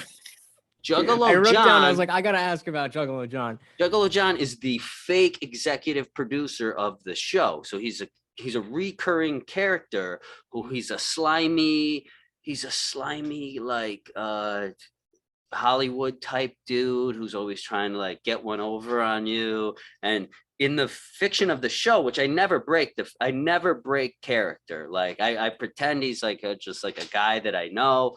And he's the executive producer of the low budget show. The low budget show is always doing bad or spending too much money or blah, blah, blah. And he reappears and people like love this dude because he's fleshed out. The more episodes you watch, the like more of a true 3D character he becomes. And he's like, yo, that, you know, I do the whole voice. And for those who don't know, Juggalo is a fan of Insane Clown Posse, a diehard fan, and they wear makeup like that. So here's the story of this. Please. This is actually John. This is actually Papa John. Papa John, yeah. I cut him out of the front of a pizza box, so in the early episodes, he actually still has the Papa John's shirt on. But then when I relaunched it, I no longer owned it anymore. I just couldn't find it. I couldn't find the cardboard anymore. So I actually printed him out, photoshopped a Juggalo shirt on him, and then retaped it to cardboard. And so he reappears all the time. He gets away with saying stuff that I want to say. So I use him kind of like a scapegoat. Oh man, he's made some racial jokes. So there you go. Maybe I do it. But yeah, he said some stuff. You know, he is who he is. Then I also play. See, the thing is, it's like I'm a sad, lonely boy. So I have to play all the parts myself, right? So there's an entire interview where I interview my twin brother, who's like this fucking Southern, like redneck, dummy NASCAR type dude. And like, so there's like this continually moving false history with the show that I never break. And it's sewn together with the real life fucking, I talk about losing friends and family members, and like it's all like intertwined in like this really weird way where you're like, damn it, he was just giving me a heart to heart, and now he's got a clown. Again, he's got a cardboard clown he's talking to, you know? And it's like, so when you were talking before about how with your stand-up, it's very real and it's very introspective. Is that one of the benefits of doing the show, in addition to that, where you can be a little bit more creative, and you can be a little bit more liberal with you know everything that you're doing, because you're not necessarily trying to be true to life? Absolutely. And let me say this first. So okay, I'll have jokes, right? And jokes have to be hyperbole to a certain degree or something. But like what I'll do is, in order to create like this great world on stage and stay true to this is really what happened to me type of thing, it's like I'll combine different things into the same place and location. So like all of my ex-girlfriend on stage is made up of 9 ex-girlfriends. All of this stuff really existed. All of these things were said to me in some way, if I'm not like leaning a little bit hard on the, how she acted or whatever, but they're all combined into like one person, right? Gotcha. Yeah. Or like if a couple things happen to me, make them all happen to me at the same night at the party. Right. So yeah, I am being true to my real life, but you have to have that license to, or else you're just like, wow, or it would be more boring if I were to, and then, so you have that. And then the low budget show just gives me, like you said, like I know characters like Juggalo John in real life. And so I want to have fun with that. I know people like Dustin, who's my fake twin brother. And the stuff that I have him say about my mom, oh man, it's amazing. He gets to like shit all over my mother and I don't have to hear, and it's like, I'm off the hook. You know what I mean? That's hilarious. He's talking about her burning him with cigarettes and stuff, which isn't true, but I mean, I feel like she neglected me to a certain degree, you know what I mean? And like, and then there's like, I have a life coach who I also play, and he's based completely on my cousin Gary, who's just like this knucklehead into like lifting weights and just like, and like I get to feel what it's like to be in Gary's head in a way that I don't when I do stand up. I get to write from a different point of view, and it's an invaluable tool to understanding other people, especially when it comes to like, taking that back into stand up and then like understanding people and like commenting on who they are as, because I mean, their life is no less valuable than mine. Their life experience. I mean, I don't have it figured out, Yeah, I don't think any of us do. So when I'm on stage, I'm always the loser. Like I always am the butt of the joke. It's self-deprecating to like the 10th degree, and it's supposed to be, you know what I mean? I'm literally, without sounding like a Christ figure, like I'm really the Messiah up there, and I'm taking all of your flaws and I'm living them, and I'm killing myself on stage, and then you get to walk out of there and you're like, fucking, at least I'm cleansed not of that our guy. sins. Yeah, yeah. Wow, I can't believe his credit score is 287. Mine's 400. I feel great, I was crying about it this morning, but yeah. so do you have any aspirations to go into acting, or is the Not really. budget- My girlfriend's an actor, so I don't I mean, sure. I honestly don't like the written. I don't like sticking to the script. So like a lot of the sketches that I do are kind of loosely written, and then I kind of like find it in the moment, and that's something that you can't really do like if you were an actual actor. And yeah, I mean, let me say it like this. I'm open to anything. I'm open to every experience in the world. Like I said, I've given up being afraid of anything ever again. I'll never be afraid of anything again. I'll fucking, except skydiving. I'm not going to do skydiving. Dude, it's awesome. I went skydiving in Hawaii. Oh, Dude, thank that shit you. was crazy. No, thank So are you a don't- one-man team? Do you have, I know you have, Yeah, you, mentioned mostly. Tony, but is he No, have- Tony's more of like a behind the scene guy, but yeah, I pretty much put it all. I shoot it, I edit it, I it could definitely use it. There should be a low budget show 2.0 reinvention where I bring in a team or something at some point. But no, it's all shot and edited by me. Like my girlfriend. Sometimes my girlfriend helps me focus the camera every once in a while, but and then I'll get mad at her if it's out of focus or something. But that's gonna be so much work though. Like it is. Just editing this, where it's just the two boxes and just putting that, and Yeah. like I'll make I mean the more tedious editing is when I make the clips, because like this I'll put out just again like when Morty was barking, and I'll cut that out, but sometimes I don't. But then when I do the clips, I'll like cut out a little space, the spaces, the uhs, the ums, and stuff like that. So that's more tedious. Well, I can't imagine. Yeah, well, it's so long, and that's why it's basically one episode a month. But ideally, I'd like to do it every 2 weeks.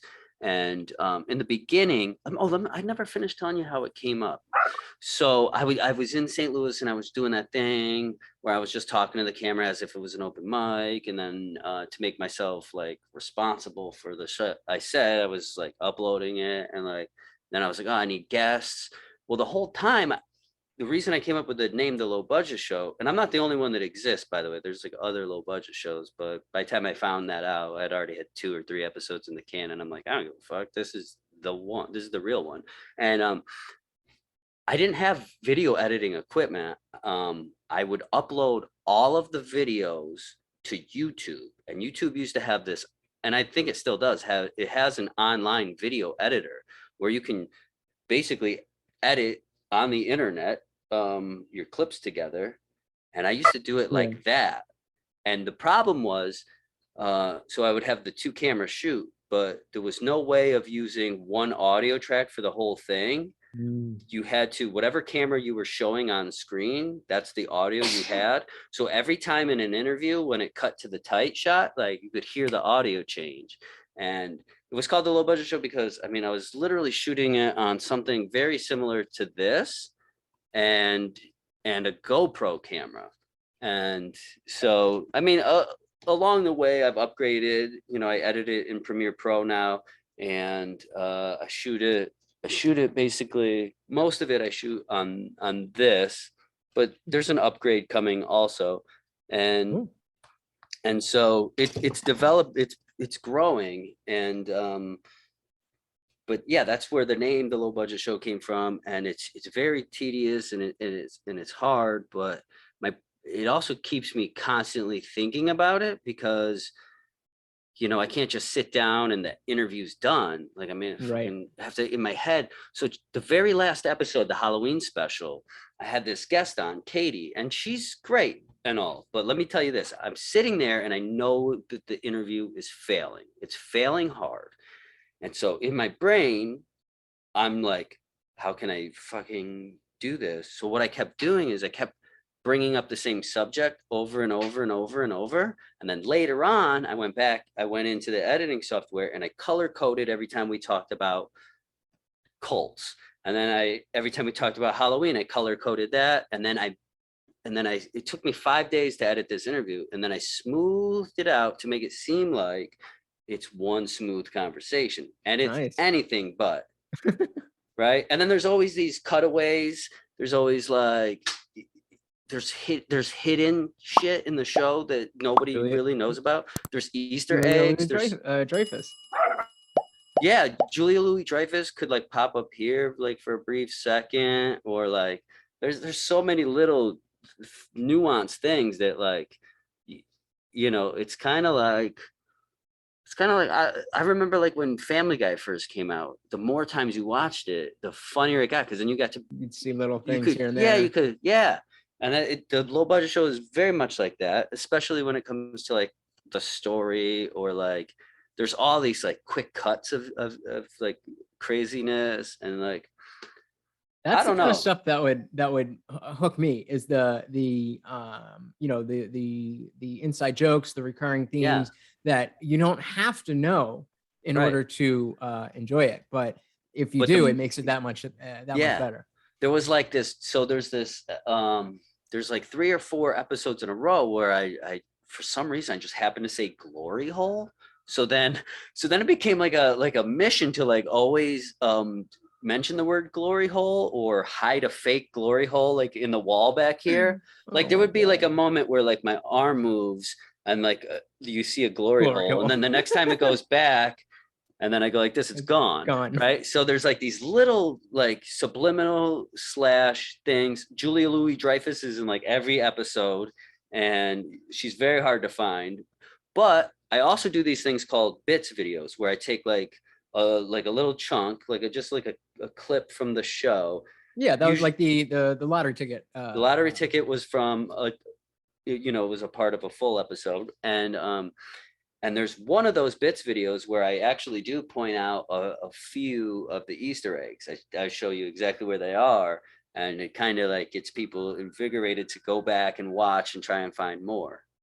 I love that stuff. Like I just saw Eternals, and the new Marvel movie, and I don't no spoilers. No, definitely not. And while I was watching, I was already in my mind thinking of the Easter egg video that I was going to watch when I got home. I was like, I know there's a whole lot going on here that I'm missing. And Right. so it's, I mean, I'm not really I was never a comic book fan. And then I got into the MCU pretty late. Like, I think it was between Infinity War and Endgame where I was like, oh, wait, this is actually like a thing. Like, this is cool. Yeah. And I didn't realize it was that all, you know, the 10 years before that, I was like, they're making another Iron Man. Like, what could they possibly be doing? Superhero comes, saves the day, end of story. What is there? Right. And I didn't realize how just how much they packed into these things. Yeah. It's cool. And especially like if you have prerequisite knowledge and know what to look for, and like, you know how like Stan Lee would always be like a janitor or something. Like these things are really cool, you know, and that goes all the way back to like Alfred Hitchcock, who would show up he had Alfred Hitchcock Presents, and he would always show up in like one of the scenes, like maybe just in like a crowd shot, he's walking in front of the thing. So yeah, I like that stuff. I really get into that stuff. There's like, I mean, it's I don't want to suck my own cock. I mean, I can in real life, but metaphorically, I feel like I'm like, Hey, that's what you're here for, man. yeah, Let the people know. it's good. Please do subscribe to it. Please come watch it. I do put a ton of work into it. I'm hoping to, I'm you know, I got some great ideas. It's just like, I think I have to, it's time to build a team. I think it's time to like incorporate. I mean, you it know? seems like the type of thing that if you did have a small team, you know, and it would just allow you to flesh out some of the ideas. Maybe if nothing else, then you know, just having more hands around, and then just the time that it would take from filming or the time it would take from the conception of the idea to the filming of it to the release of it. You know, that just cutting down on that, I feel like could make certain thing, you know, could make or break whether or not you go with certain ideas. Like there's videos that I've wanted to make, you know, because again, I have the podcast, but I'm trying to branch the channel out into more stuff, and more so that I could be the focus. And not Yeah. But you know, there's ideas that I had that it was just like, I kind of don't really know how to do that, and then it just like it passed. And Right. so, but if I had a team where I could be like, hey, I have this idea, how do we do this? Let's do that. And it would have been great. But you know, as long as, you know, it's your team and you're bringing on the right people, I think that, you know, it could only benefit. Yeah.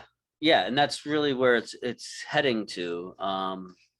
Yeah. So it basically, it was me out of necessity. What in the hell?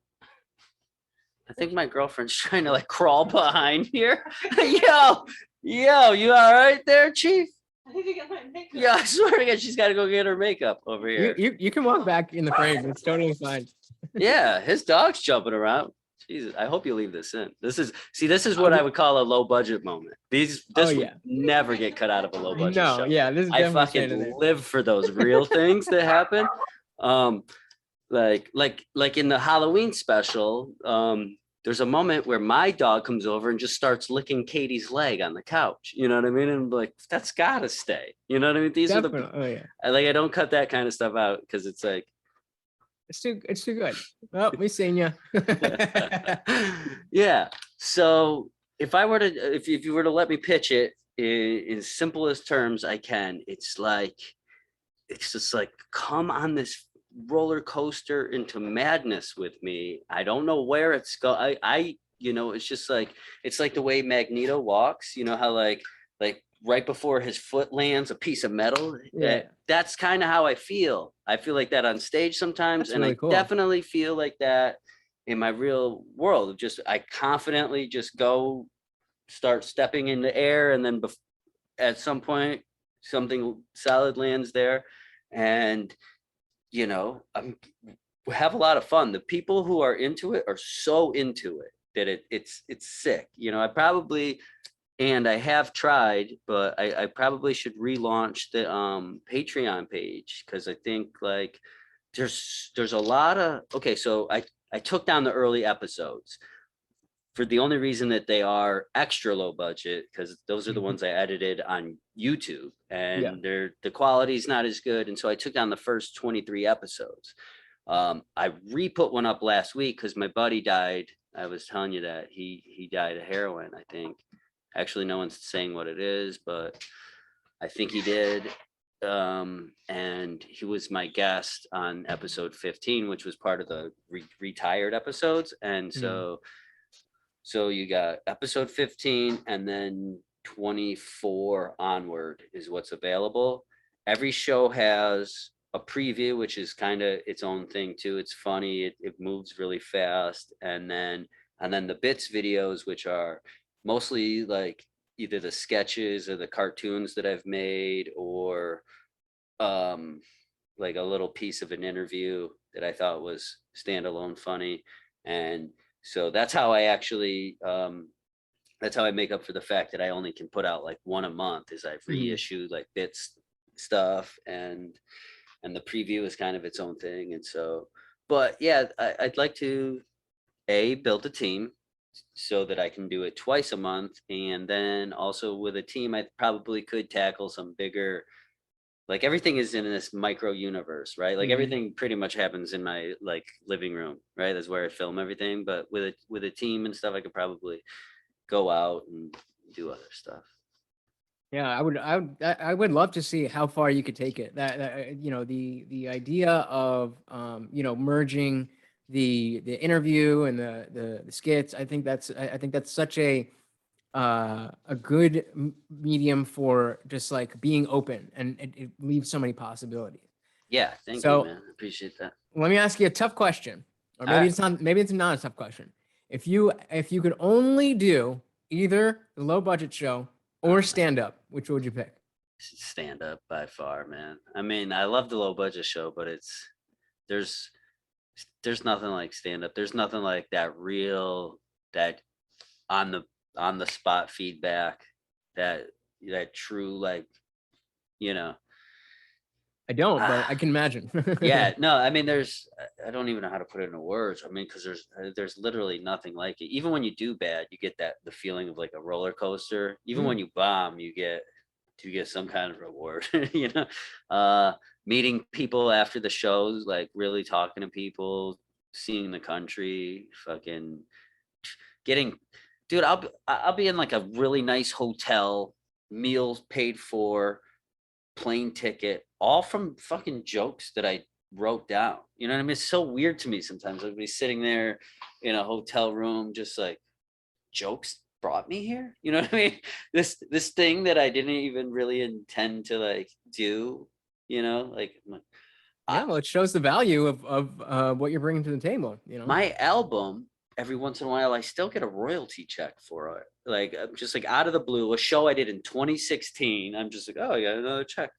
Nice. Boom. You know what I mean? It's just like, it's a weird life. And like, yeah. And another reason stand up is because it's like, it's truly, it's me. It's like I don't know. I get so much out of it. I get so much about myself out of it. And I mean, getting sober, cleaning up, and just developing as like a general human being. You know what I mean? It's all come through, like looking inward and not just, I mean, I grew up in this shitty. Yeah, I grew up in this shitty. Sorry, man. I grew up in this shitty small town, right? They love me. I love them to a degree. But it was full of like blue collar knuckleheads, I mean, I could be drinking Miller Lite at the bar every single day of my life, never cracking a book, never thinking about heavier subjects, never really worried about, just clocking in at a factory, clocking out, stand up saved me from that, dude. Yeah, I could never have that. I've never worked a 9 to 5. Before I was doing the dog training, I would just work in restaurants and stuff. I mean, not that was, I kind of spent a little bit too long in that period, and that had a lot to do with the drugs and stuff. But Yeah. You know, I knew that even even going on, there was no way I was going to be that kind of person where I can just punch a clock and go in. And I mean, I've obviously had, you know, I've had retail jobs that were, you know, you just go in, you punch a clock, you're standing behind a register for 8 hours and you go home. And it's just, it's literally mind numbing. It makes you dumber because you all the time that you're just wasting. And, you know, like it's, I can't even, it hurts to think about. You know, I was maybe a total of 4 years in retail since I was 16. And that so much of that time was just time that I could have been doing anything I know. else. Yeah. So, you know, and I, you know, I drive a lot for my job now. I probably do as much driving, if not more, than I do training. But I'm fine with that because I've turned my car into a learning center. I rarely ever listen to music. I'm always listening to podcasts. And then you know, when the job itself of the dog training is more rewarding, and I'm having an impact on people's lives in that moment, and it's like I'm doing Yeah. something. So That's even if so it's, cool. you know, even if it's time where I can't spend on the podcast and doing things that I'm even more passionate about, it's still, it's not just wasting away. And I mean, that's, I can't even, I'm trying to Yeah. find the words to just Finding how, your there's just no replacing finding your calling, you know? That's like being perfectly at peace with like, this is what I'm meant to do. You know, this is like, I think that's what you're getting at. Is there's just yeah, like, no, definitely. you're like, oh, fits like a glove. This is my Yeah. life and I love it, you know? Definitely. Well, Damon, we've been going for a little while now. Yeah. I was wondering when you were gonna pull the plug, you know? I like to let it go. You know, I'm enjoying the conversation, and I didn't want to cut it off, but you know, there's definitely you know, we went over a lot, and I'm definitely I'm already subscribed to the channel, but I'm definitely going to be a you know, regular viewer. And I That's was great. just saying on the last episode of this show that I got to stop telling everybody that I'm going to read their book, because I'm not, but this one I am. But Oh, that's awesome. you know, the fact that I'm already on YouTube all day, you're definitely, you know, you're in the Yeah. mix, and unless you screw up, it's hard to get out of that mix. So you've definitely built at least one fan, and That's great. I And the cool- definitely. Yeah, and then you got a lot to like. You're starting this deep. You got 20 hours so to catch up on. So Yep. I have plenty of content to fill my time. awesome. So before we go, if there is, you know, anything that you want to plug, dates, new shows, websites, anything like that, the floor is yours. All right, awesome. So you can go to my website. It's damonmillard.com. Right there. There's the low budget show you can find right on the website, or it's youtube.com/Damon Millard. And that's where you'll find the low budget show. I have a show every Wednesday in Brooklyn that you guys can come check me out at. If you're in New York City, I do a show at a place called O'Keefe's. It's called Punching Bag. Every Wednesday, I'm working on the new hour, which I'm gonna shoot the special this fall, and I'm gonna dump my life savings into that. So that'd be great if when that comes out, you don't. I don't know. That's really about it, man. I don't have a lot of dates on the books right now. COVID was kind of like disruptive. What was? But again, yeah. Have you heard of it? I was waiting for you to bring it up. So the third time I could get you. I was like, Yeah. I know he's gonna say it again, and I got it. I was like, Yeah. But yeah, that caused a little bit of a like a slowdown in my live performances and stuff. But things are coming back together. I'll be in Baltimore December 9th. And that's also my 2-year sobriety date. So oh, awesome. Well, congrats on that. And definitely Thanks. all that stuff will be linked below. So please go check out, the channel is just Damon Millard. Again, it'll be linked below. And there's the stand-up. He's got the low budget show, and there is hopefully plenty more coming, because it sounds like you're ready to rev things up, and I'm very excited to see where where the show started, or at least this iteration of the show started, and how far it's come since then, and then where it goes after that. Awesome. Yeah, I had a lot of fun. Thanks, man. I thank you so much for coming on. Appreciate it. Have a good one. All right. Well, I wasn't sure how that was going to go, just because, not only because Morty felt the need to be very vocal today, but, trying something new. I didn't know if the format would be good for anything other than books, because I haven't tried it yet. But I felt like that worked. I felt like we did the same kind of show that we look to do with authors. And the fact that we're able to bring in a different type of medium, particularly one that the medium I'm more familiar with, as someone who doesn't read a lot of books. It was really cool to be able to have a similar type of discussion, but in a very different vein. So I'm, like I said in one of the past episodes, I am going to stop telling people that I'm going to read their book in the episode, because I'm not going to read most books. There are a couple that I have after the fact, but that's not what we're doing here. And that shouldn't take away from anything that's being said, whether I'm going to read the book or not. It's for you guys. But in terms of the comedy, like I said, he is, maybe that was not on air, but he's, I've subscribed to the channel. It's just Damon Millard, DAMON MILARD. That should be on the screen for the whole time anyway.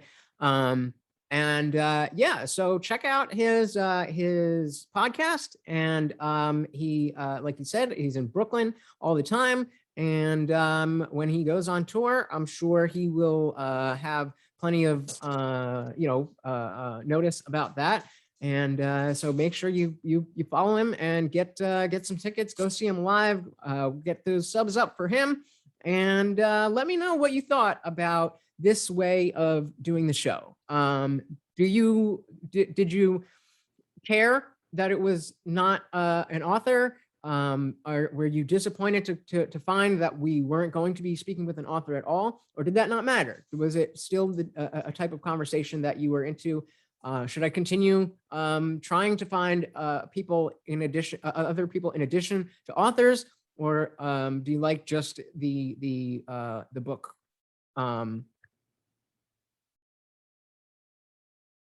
Or do you just like the author and book idea? Let me know in the comments down below. Thank you so much again for tuning into another episode of I Didn't Read Your Book, or in this case, I Haven't Seen Your Comedy. I am your host, Lutch, and I am your host, Lutch. Please like, comment, subscribe, ring the bell, do all of that good stuff. Don't forget to follow me on Instagram and Twitter at IDRYB Lutch. That's IDRYBLUTCH, IDRYB Lutch. And let me know what you think of Damon's comedy, and go subscribe to him after you subscribe to me. All right, I will see you in the next one.